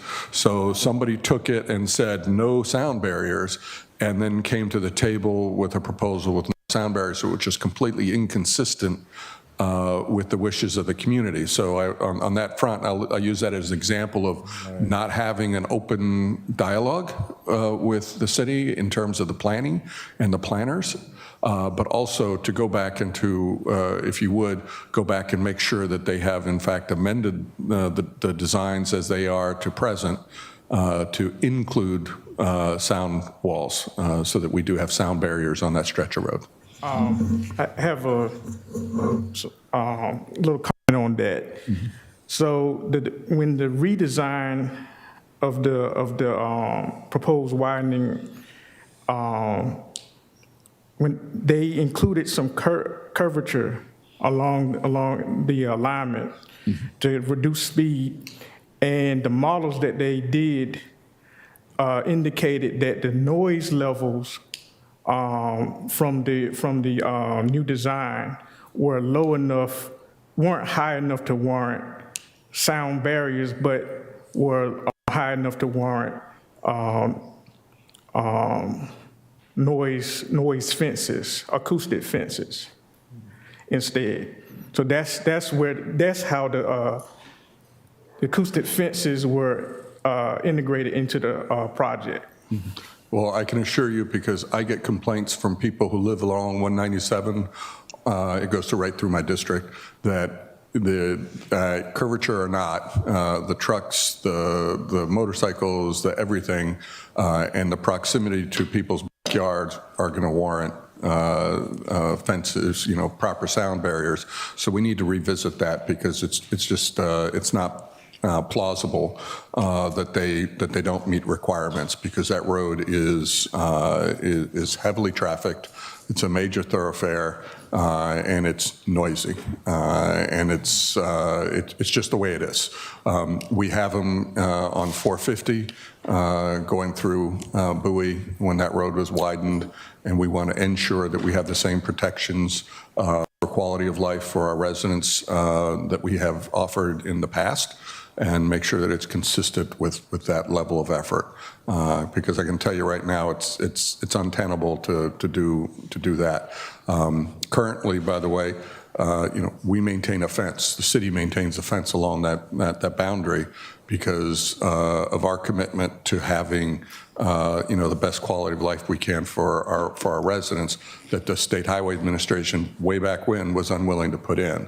I can't afford to build sound barriers. As it is right now, there are other state roads that we actually maintain on behalf of the state at our expense. But the reality is we can't clean up and do everything to the level that's really expected and should be expected throughout the area to meet the citizens' needs. And so we're looking for that for you guys. I know it's tough to come here and hear people complain, but the trash is out there, the noise is out there, and visibility, the safety issues, and we're working towards that in concert with you guys. So I appreciate your being here. Thank you. Thank you. I really do appreciate you coming in, and if you have any questions, we look forward to hearing back from you on those things. I'll slightly break protocol a little bit and look at my delegate and see if she has any questions at this moment. Notes away, Mayor. It's a break from protocol. I just want to know if you do something really. Thank you for the opportunity. I did have one question. There seemed to be some inconsistency between what I've heard, and you guys have probably cleared this up really quickly. is I heard that the pedestrian bridge over 50, I think one person said it was finished, and then someone else said it was still in process. So which is it complete or is it still in process? Yeah, the last information I have on that, which is, tonight, is that I'm still waiting from an update from Okay. the person that would actually know. So Okay, okay. Yeah. Thank you, that was one question, but there's Thank- a lot of work to do. Thank you, I can Councilman. ask some questions. Thank you. Appreciate you, Delegate. Okay. All right, if there are no other questions, I'd like to just say thank you for taking your time to be here tonight. I look forward to our next update, which I'm sure Maddie will be helping us schedule real soon. And again, thank you for your candor, and we look forward to talking with you again. All right, thank you, Mr. Mayor, and thank you, council members. Appreciate you. Thank you. Thank you. Thank you very much. Thank you.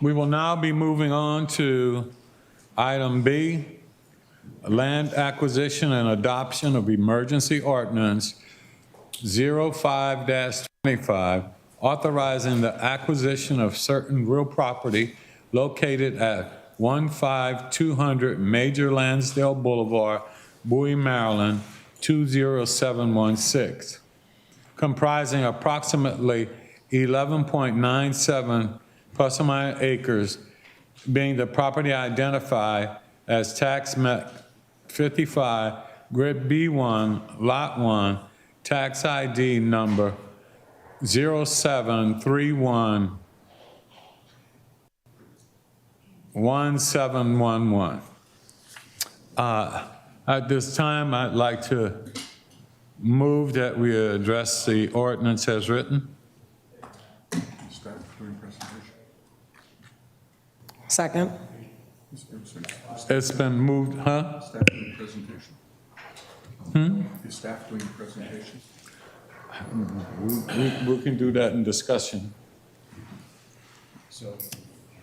We're open to discussion at this time.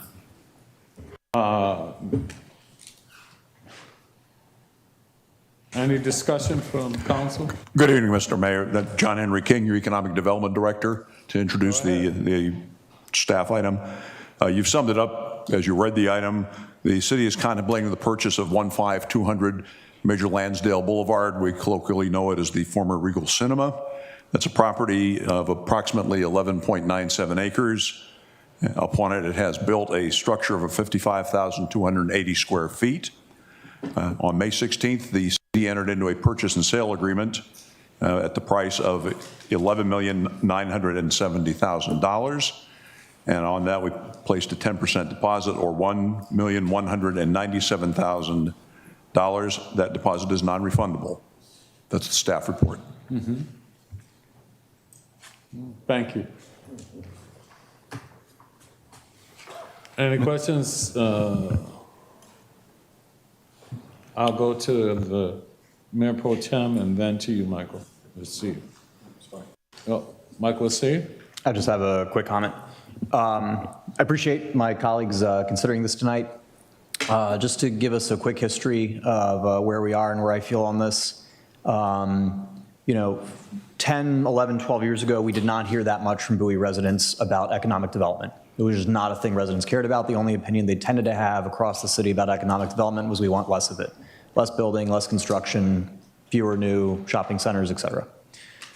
In the last 3 or 4 years now, that's really turned around. Now economic development is probably the top issue we hear about, right alongside litter and crime. And the challenge for us as a city is that we don't have zoning control, and we're not communist China. We can't point to a plot of land and tell someone to open up a store or a hotel or a restaurant. A private investor or an entrepreneur has to take their financial life into their hands and do it of their own accord within county zoning rules and navigating the Byzantine permitting process that everybody in this jurisdiction deals with. The fact is, in recent years, we've had a lot of trouble attracting and retaining not only businesses in general, but in particular, the kinds of businesses that residents say they want. They want more independent places. They want fewer fast food chains. They want fewer gas stations. And yet, anyone who's looking around or just scrolling through Nextdoor will tell you we're getting a lot of gas stations and a lot of chains and a lot of fast food restaurants, a lot of the very things residents don't want. The reasons we get those businesses have those businesses have high margins. They can more easily navigate onerous rules. They can navigate complexity. They have attorneys. They have lobbyists. They have, corporate guiding them and feeding them data on customers. So they can come in with a lot more tools, and they can endure way higher bars of entry. Whereas the independent places, the high-end restaurants, places with far lower margins, and without corporate backing and without brand name recognition, they don't have those advantages. And those places end up in Charles County and Arundel County. Or they end up in places like Montgomery County where they're adjacent to $2 million properties, right? We've had a lot of attempts at economic development over the years. We had Marketplace, which I would consider a partial success. We gave a bunch of money to the developer. We went back and forth on a housing component, but they did ultimately redevelop that property, although we had to make a contribution to it. We've had Southlake, where we annexed that property and agreed to, between the city and county, $30 million worth of tax benefits for the Southlake property. We lost Giant from one location. It's going to be opening up in a new location. So we're net even on grocery stores. There are some genuinely all right businesses moving in there, but we have gotten a lot of complaints from residents that they're still not seeing enough of the nice businesses that they would like. Similar deal at Mill Branch. We made another series of tax breaks for the Mill Branch property. There were all sorts of rumors back and forth about the kinds of high-quality businesses they were going to bring in. I believe last I saw, it's a Chipotle, Popeyes, and a Discount Tire. So here we have the Regal property. It's adjacent to the Bowie Town Center, whose second owner in 5 years has just gone bankrupt. The Regal property is sitting vacant. The only interested buyers, plural, are churches. That's it. We got 3 churches willing to spend between $10 and $12 million to that property. I have nothing against churches. We have, I think, some 900 of them in the area. We got nothing against churches. We got a lot of churches. I'm very concerned that in the center of our economic corridor, adjacent to the Bowie Town Center, we're going to lose a large property that could be an economic engine. It's right on 2 major highways. It's behind a sound barrier, so it's not immediately next to a quiet residential community. There's a hotel, there's a couple of restaurants. There's a large entrance and exit, which we could even further expand down the road. It's got a lot of strength. But if it ends up going to a nonprofit that effectively only brings customers once a week, that's going to be a major problem for that corridor. That sends a really horrible signal to investors and exactly the kinds of people we're trying to attract to this area. Now we have an opportunity. We had one major capital project come in this year, $8 million under our anticipated budget. This particular property, the last buyer, I want to say, spent about $10 million for it, and we have an opportunity recently to jump on it. This would be a big swing for the city. We would not have done anything like this before. This would indeed be new, and it would be the fastest we've ever made a decision like this ever in our history, potentially. I will acknowledge those points. What I will also say is the biggest challenge we have in government is when we need to take the big swings, when we need to seize opportunities, we so often fail because we're not willing to move quickly and be decisive and be bold. I've spent 10 years on this body. I've often been the voice against decisions like these. Let's slow down, let's think about it, let's get some more studies. But I'll tell you, 10 years of frustration watching economic development deals of even far larger scale than just this not produce the results we want. I'm ready to take a swing. I'm willing to try something. Us owning this property puts us in the driver's seat. We would have more say than we've ever had on the kinds of businesses we want, We would have a lot of opportunity to work with the county on zoning as needed. We could create something special and economically viable that would last generations in this space.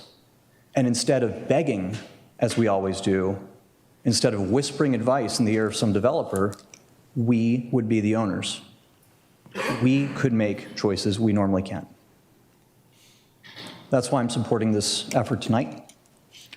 There are a lot of legitimate questions about how this is going to work, what shape this is going to take. I think most of my colleagues and I have a similar idea about how we'd like to proceed with this property. We'd like it to be mixed use. We'd like it to be designed in a modern way. There are many, many communities in Montgomery County and neighboring areas that are excellent models for what we think this property could be. But I will fully acknowledge, we don't have all the answers. We don't have a lot of studies on this. We just have an opportunity and the will to seize it or not. Thank you. Thank you, Councilman. Any other comments at this time during discussion? Thank you, Mr. Mayor. I concur with Councilmember Estev and want to add a few more comments as well.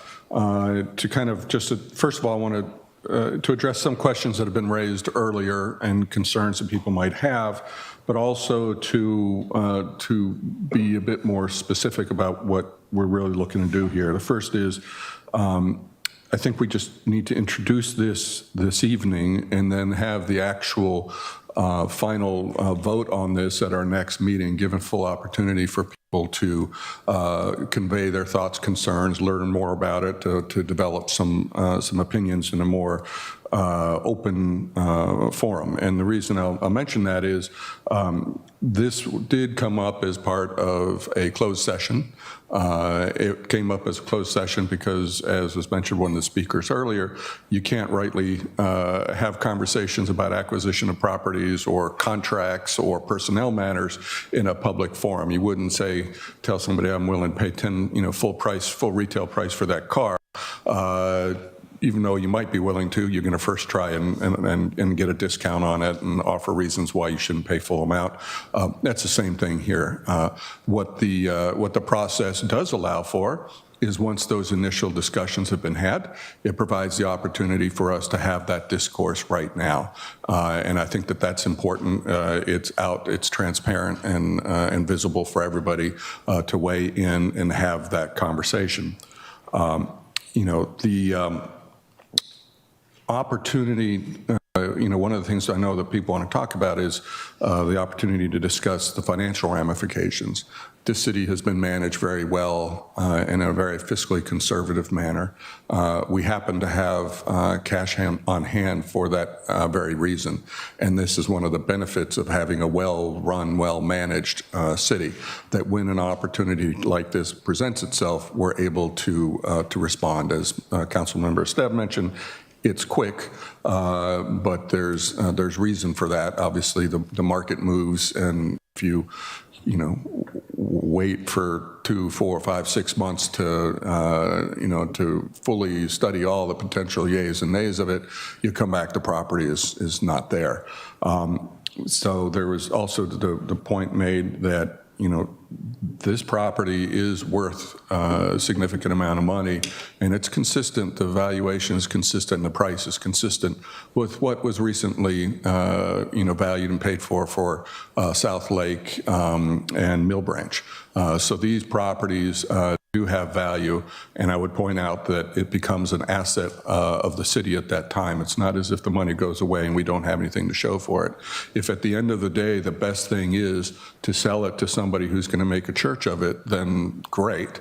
If it's going to, we still have that opportunity to liquidate the asset and get cash on hand as a result. So the risks associated with this are not as dire as people would like to think. I would say, feeding on what Councilmember Estev mentioned, the risks are a continued decline. The risk of not doing this is a continued decline of our key commercial corridor. The Bowie Town Center came to Bowie, back in the 90s. We were all very excited about it. It was, Macy's and it was Sears, and we had this outdoor concept that it works great, and this is wonderful. We were really thinking, Bowie has finally gotten the retail services that it deserves. It no longer has that amenity. The current property, the market has changed. The way people shop has changed. And Bowie Town Center has not changed in a material manner, other than a continuing decline in the quality of the retailers that we see ourselves shopping in. If you go and, the replacement for Sears is a furniture store that's not consistent with the original quality that was expected for that sort of an anchor. It's better than an empty store, for sure, but we are seeing a decline in the quality of the stores in that marketplace. And it's one of the top complaints I get. And what are you going to do about it? And the answer is, we're going to take some leadership on this. Interestingly enough, prior to the availability of this property, we started a project with the Economic Development Committee as to what can be done to revitalize Bowie Town Center, to turn it into something like a Pike and Rose. If anybody's been at Pike and Rose up on Rockville Pike, wonderful place. I was just there about 2 weeks ago, bought some shoes. I went to REI and the other store, I can't remember the outdoor store, but they have both of them right there at that location. Quality restaurants, quality retail options. I spent 45 minutes to an hour getting there because I don't have it here. And I shouldn't have to do that. And the reason they have that is because they have multi-use property there that they built up. If you think of Annapolis Town Center, think of it on steroids with concrete buildings, not wood stick built buildings. An opportunity to bring in ownership of a property adjacent to help direct that and to be there at the front when we have the new buyers show up, because there's going to be a new buyer for the Bowie Town Center. We want to have a vision in place that says this is what we're looking for. We have the opportunity. We will help with the county. We will get assistance as we can from the state. The delegates, the state delegates I've spoken with, very supportive about this. I know that our council member is very supportive. We have a lot of support, a lot to offer to help get this thing going. And this is that opportunity to move things forward. There is the old saying, nothing ventured, nothing gained. And we are in a position to venture something. It's not an outrageous risk for us. And the opportunity, the gain for us is kind of a new world order on retail. Get me quality shops. My wife says, where's the dress shop? Good luck, all right? Where's the quality gift shopping, whatever you might be looking for? You got to leave town again for that, and that's not what our constituents expect. So I would say this is that opportunity to bring that to the community. We already have the EDC working on some ideas for that. That will become a public discussion. It will become an opportunity for the entire community to weigh in, to make sure that it's got the proper mobility, the connections to public transit, all of these sorts of things to make it a winning program for us. But we have to start somewhere. And I think that this opportunity is where we need to start. I wish we had all the time in the world, but frankly, those wishes, they're never going to come to fruition. So I would say there is concern I have, and I know that the resolution as it now reads, I would like to offer an amendment to the motion that would strike recital number 7. Which says, whereas the City Council by unanimous vote deems the acquisition of the property emergency, to remove that from the proposed ordinance, as well as in recital number 8, permitting the ordinance to be adopted at the same meeting at which it is introduced. So that we can have the time for everybody to have that conversation, come back to our meeting in 2 weeks' time, and allow for a full conversation with all those, and to try and address concerns that people may have. We may have an opportunity to make some changes to make things less risky, or at least to more information available. Would the council member consider that change, that friendly amendment? Not at this time. Any other comments or discussion? Councilwoman Andrew Mamadou. Thank you so much, Mr. Mayor. Good evening, members of the City Council, residents. Thank you so much for joining us this evening, and for those of you who are watching, especially from District 4. I want to take a moment to speak directly to this vote with clarity. Tonight, I will be voting no on the proposed $11.9 million purchase of the commercial zone property located at 15200 Major Lansdale Boulevard, the site of the former Regal Cinema. This is not a vote against redevelopment. It's a vote against a process that has moved ahead without defined public return, a clear development strategy, or sufficient engagement with the people most affected. The property, which spans nearly 12 acres of 55,000 square foot movie theater on site, which was purchased on July 2024 by a church for $10.2 million. That buyer later defaulted. The city has since entered into a purchase and a sale agreement dated May 16, 2025, and placed a non-refundable $1.197 million deposit towards the $11.9 million sale price.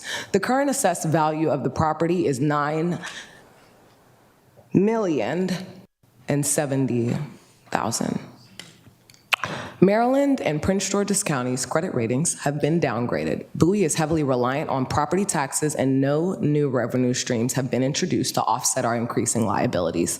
This deal removes capital from one of our most highest yielding investment vehicles, the Maryland Local Government Investment Pool, currently earning 4.32% daily, removing $12 million cuts interest earnings by over $43,000 a month and $526,000 a year, money that could fund infrastructure and more. Of the city's projected $33.6 million FY25 general fund balance, this purchase would leave only $21.6 million. Of that, $8.7 million is already committed, leaving just $12.9 million in uncommitted reserves. This puts Bowie in a financially fragile position. I understand that the city has had a long-standing land acquisition policy, and that 3 justifications from Resolution R-61-98 have been cited to support this purchase: influence over land use, potential for redevelopment, and alignment with the city's best interests. I don't disagree with those goals in principle, but I do question the execution in practice. Right now, there are no approved visions for this site, no committed partners, no community-tested plan, no integration with the broader corridor, including the adjacent Hampton Inn, a visibly blighted property whose owners have shown an ongoing unwillingness to renovate, and no demonstrated pathway to recoup the public investment being made. What we've committed to is a 5 to 10-year development horizon, and yet we've already transferred public capital into a deal with no vision on what success should look like. I offered an alternative months ago, a public-private partnership model that would have brought in outside funding, avoided draining our reserves, and invited experienced development partners to co-design the corridor with us. That option was dismissed. So tonight, my no vote is not a rejection on revitalization. It is a stand for structural integrity over speculative urgency. Thank you. Any other comments? Any other discussion? Councilman Brady? Thank you, Mayor. I am supporting this motion tonight. I think it's high time that we start taking ownership and responsibility for what goes on in the city in a more proactive and creative way. The fear that I have, concern that I have, isn't that we won't be successful, because I believe we will. Bowie has been successful for many, many years. And let me give you this story. In 1998, the seniors came and wanted a senior center built. And they had an excellent proposal, well-researched, well thought out, had the numbers, And the council decided to move forward on it. Shortly after we decided to move forward on that, the Boys and Girls Club came and said, we want a gymnasium. So, and the argument that they had was that our reserves were excessively high. I think our reserves were like 55 to 60% of our operating budget, way too high. So we decided to build the two of them, not in parallel, but in sequence. We built the senior center, then we built the gymnasium. Over a 3-year period, we spent over $7.5 million, another $500,000 or so fitting everything out, and also about $8 million paid cash for that. And the next year, after we paid cash and drew down our reserves were back up over 50% again because we were thriving. And a lot of that continued on. You know, when I was on the council before, we ended up getting, I think, 16 new restaurants, good restaurants, not fast food. And then the economy kind of tanked and we started losing them, and some of them are vacant and some of them are now fast food places or gas stations, which is unfortunate. And things seem to be passing us by, and we need to get a hold of that. We need to change the direction. We need to take the initiative to define our own future. Now, my concern that I have is that we really haven't had a discussion on economic development. Last year's budget, the current year's budget, we had 2 objectives for the current fiscal year that it ends at the end of the month. Number 2 is that my request, it was define economic development and identify what it means to the city of Bowie. The third objective was complete the city of Bowie strategic planning process. The first one we never did. In August, I sent out an email with my thoughts and everything. I got no response from any of my colleagues. And we are talking, I told someone recently, if you were asked, the 8 of us, what our definition of economic development was, you'd probably end up with 8 opinions. And there's only 7 of us. So we're all across the board on what we mean and what we want. And it's high time we start taking this seriously and acting on it, because we haven't for many years. We need to define what our vision is. We need to take control over it. And this, to me, is just the first step. So I am supportive on this because I'm tired of watching things kind of wither away because we haven't been able to control our own destiny. And this will be an arrow in our quiver to allow us to start moving forward in the right direction. So for now, those are my comments, Mr. Mayor. I may want to say something else later. We will afford one more and then we'll move forward. Did you have any comments? Okay, go ahead. Thank you, Mr. Mayor. At our State of the City breakfast and District 23 legislative update this past Tuesday, Senator Ron Watson shared that in Maryland District 23, we have the most churches. And if you look at Prince George's County wide, we have 900 churches in Prince George's County. And I don't have a problem with churches. I think we need to have religion. But when you look at the economic impact of churches, it's devastating to communities. I know just on the street that I live on, or the main thoroughfare, there's soon to be 3 churches right within a mile distance of itself. So churches are a big deal. And even though it may not have been actually any type of official statement around churches looking to purchase this property once the default and everything goes through with the current church. You know, there are a lot of churches out here. When we talk about 900 and a facility that's already available with parking, it's there. When I first came on the council, one of my major, and I just want to give you some feelings around what's gone into my thought behind my vote for this. I really stressed around having a vision for the city of Bowie. And I also had included in the budget strategic planning. It is so important to have a vision. If you don't have a vision, then these types of things happen. We don't have a vision for the city.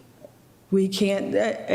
We have not been able to sit down and define one. We've had strategic planning meetings that has not been fully supported, but we move forward with staff's help to at least try to create a vision, to try to create a mission.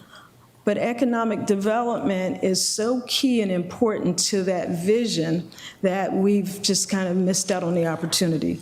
I recall Councilman Brady's request to create an economic development corporation because we need to put more energy around it.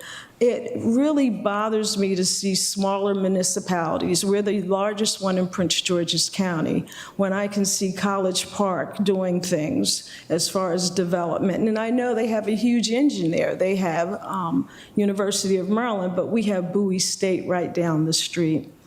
One of the things that happened as a result of this, and I just want to be really open and honest, because of the timing, these things that we probably, not probably, things that we should have done, such as bringing in constituents so that we have a better idea of what they are interested in and what they're looking for, allowing those opportunities to talk and just hearing what your vision is around that property is, I mean, all that stuff should have happened. And what I've been trying to figure out, and I've been, you know, kind of talking to people, is how can we back into that? Because we don't want to move forward with anything of this significance without the citizenry being involved and engaged in what it looks like. All right, so I'm going to go past that because the other concern is around the finances.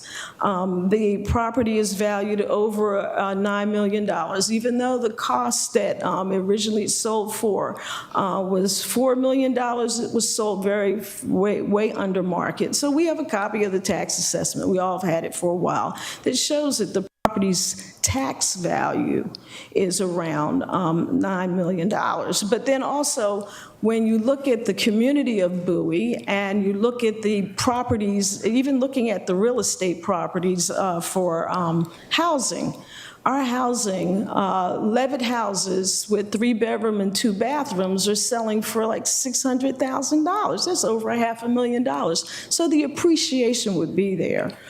The property is located on a major activity center location. It has high-density traffic, not only coming down 197, you heard us talk about 197 in the traffic, it also has Route 50 that's right in a stone's throw away, and it also has Route 301. So it has the activity, but I think the one major concern is around the funding, because there is risk, and I am risk averse when it comes to not only taxpayer dollars, but my dollars as well. I'm risk averse. So the risk is around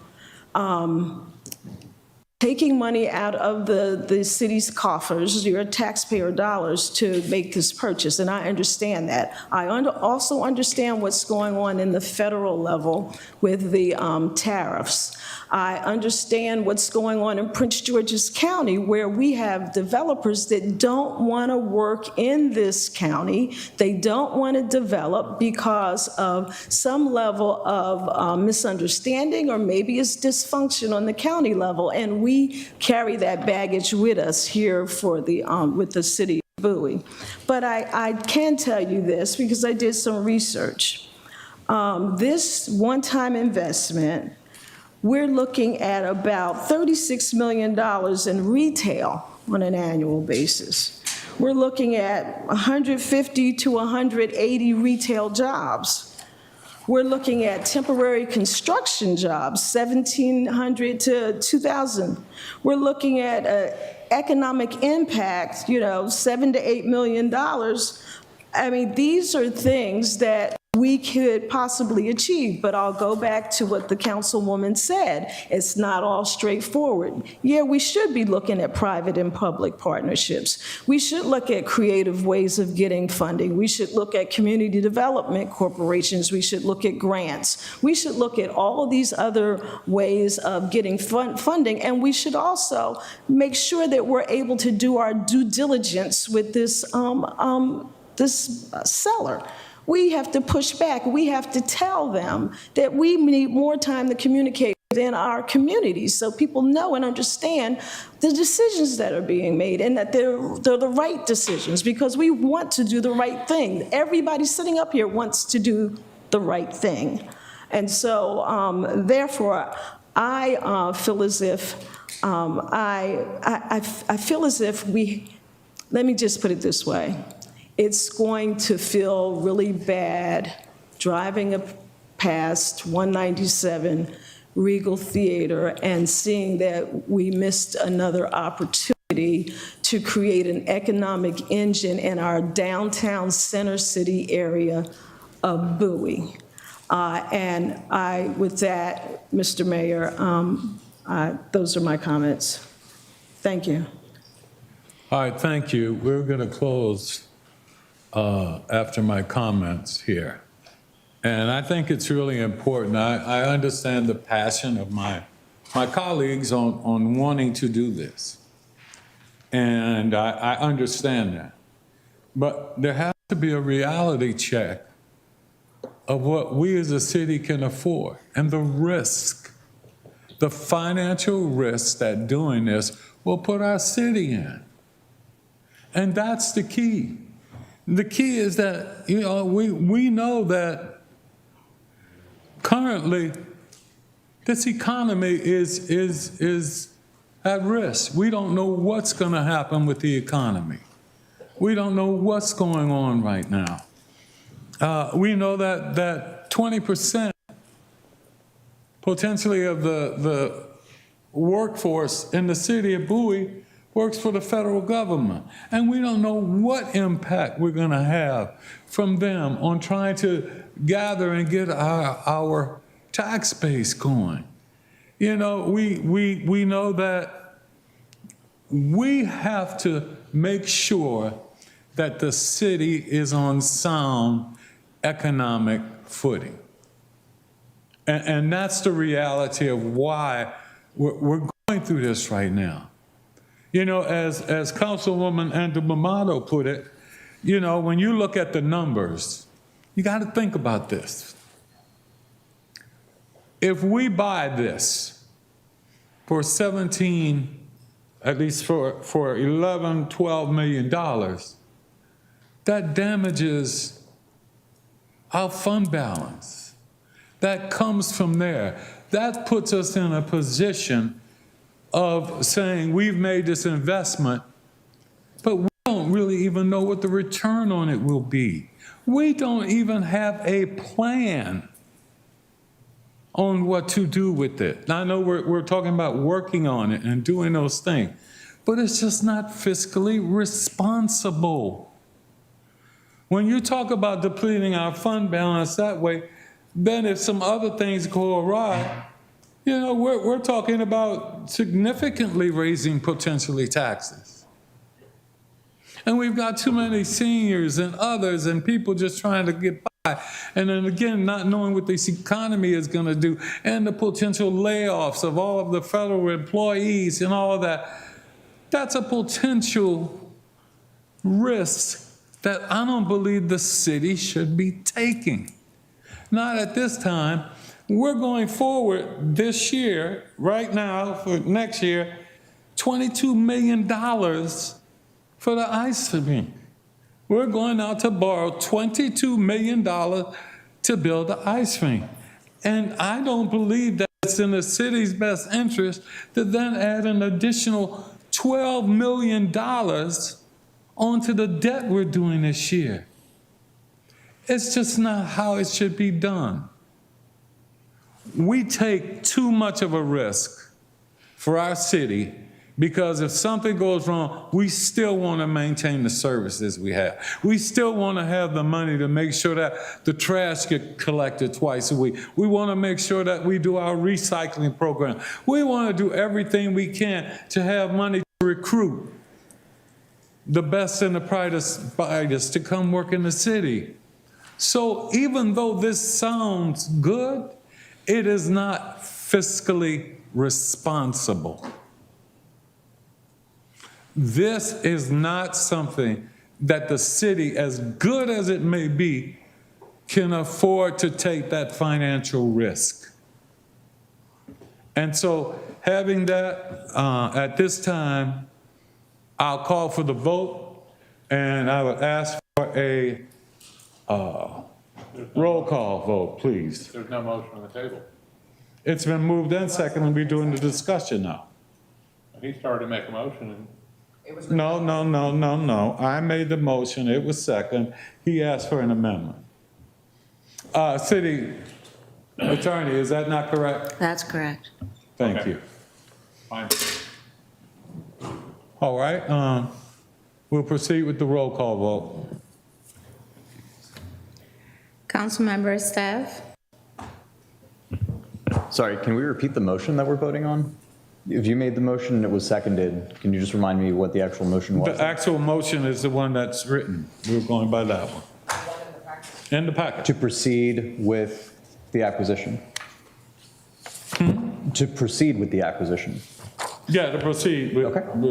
Understood. Councilman, the motion is to adopt the ordinance as written. Yes. Understood. Aye. Aye. Councilmember Rogers? Oh. Aye. Aye. Councilmember Wolfley? Aye. Councilmember Brady? Aye. Councilmember Truesdale? Nay. Councilmember Ndebumalu? Nay. Mayor Adams? Nay. It was 4-3, with 4 ayes, 3 nays. And the motion fails, correct? Correct. As written, the ordinance requires a unanimous vote to, it's written to introduce an act on the same evening. So it requires a motion to strike those portions of the recitals to allow you to introduce it as a regular ordinance. Mr. Mayor, I'd like to make a motion to adopt Resolution R34-25, striking the recitals that require emergency status, which would be Recital 7, and modifying the 8th recital to remove permitting the ordinance to be adopted at the same meeting at which is introduced. Councilman, just to clarify, apparently your motion was to adopt a resolution and it's an ordinance.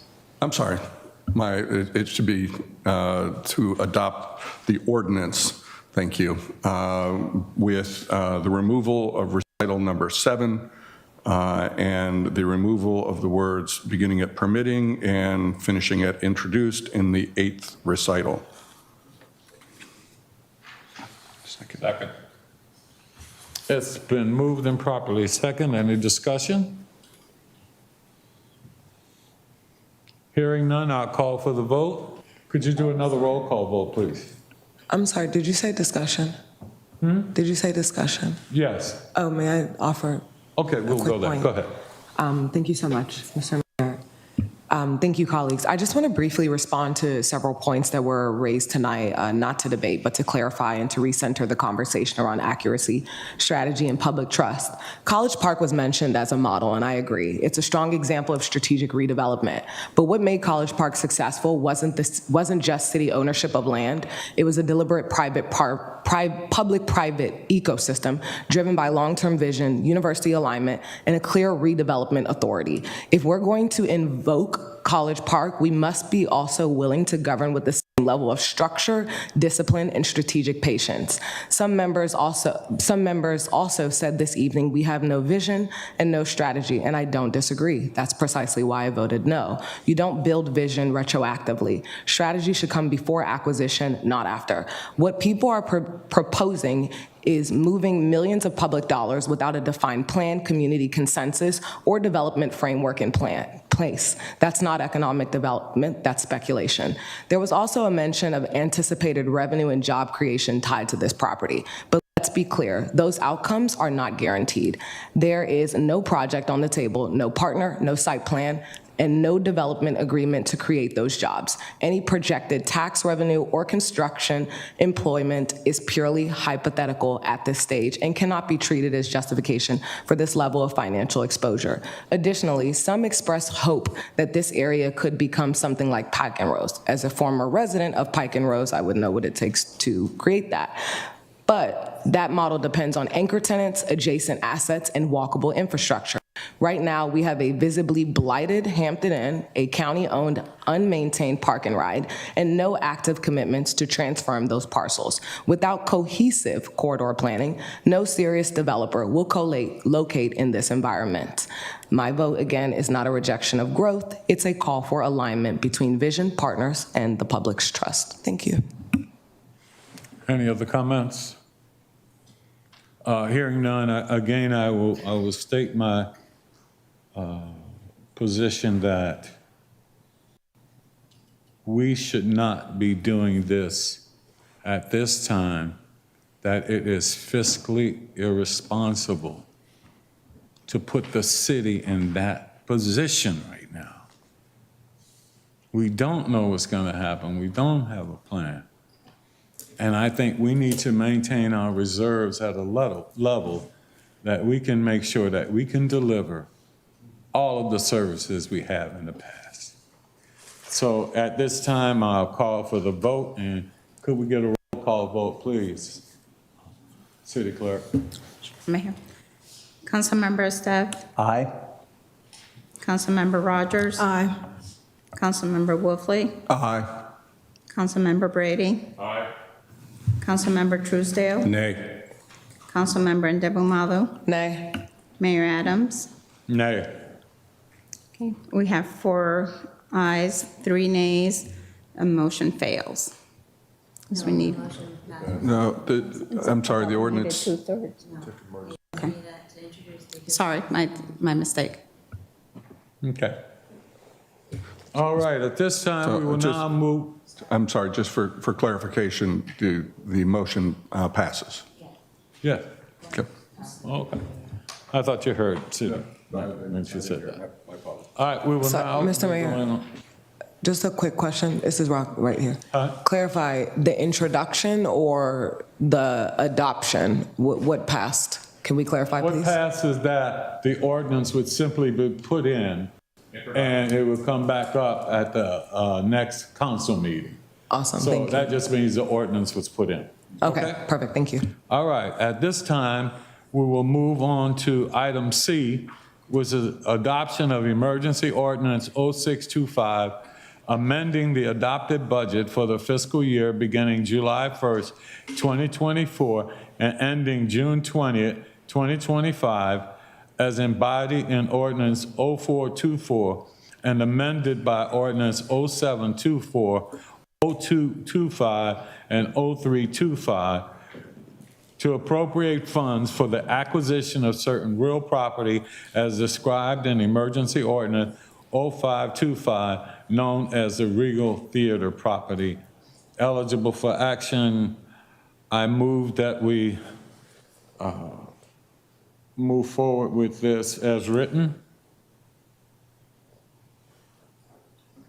Second. It's been moved and properly second. Any discussion? Did we not move this to the consent agenda earlier? What's that? Did we put this on the consent agenda earlier? No. Oh, never mind. That was something else. Okay. Mr. Mayor, Any discussion? just points, question, clarification. Okay. For city staff, the way the proposal is written presently, we need a simple majority, is that correct? That's correct. All right, thank you.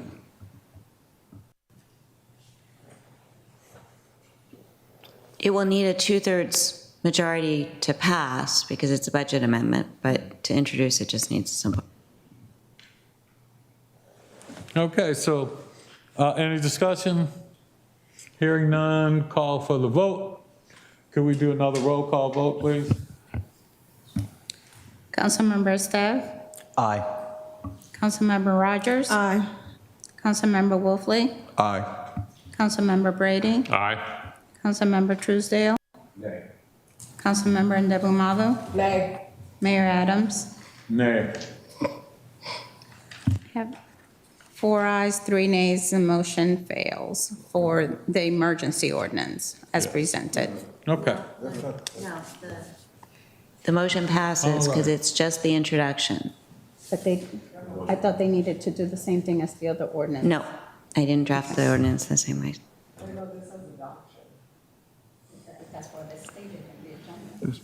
Oh, it shouldn't be on for adoption. It was on, well, right, it should be on for introduction. Okay, just clarifying, because on the agenda, it says adoption of emergency ordinance. So this vote was for the adoption or another introduction? Introduction. Got it. So as it was written, it wasn't for us to vote on tonight. It was, Just as- well, it was not for you to vote on tonight. So it was just a motion to introduce. Sir. Okay. All right. At this time, I will entertain a motion. Everyone's favorite part of the meeting, Mr. Mayor, I'd like to move for adjournment. Second. It's been moved and properly second. Any discussion? Hearing none. Thank you all for being here, and we are adjourned. And thank you, everyone, for being here.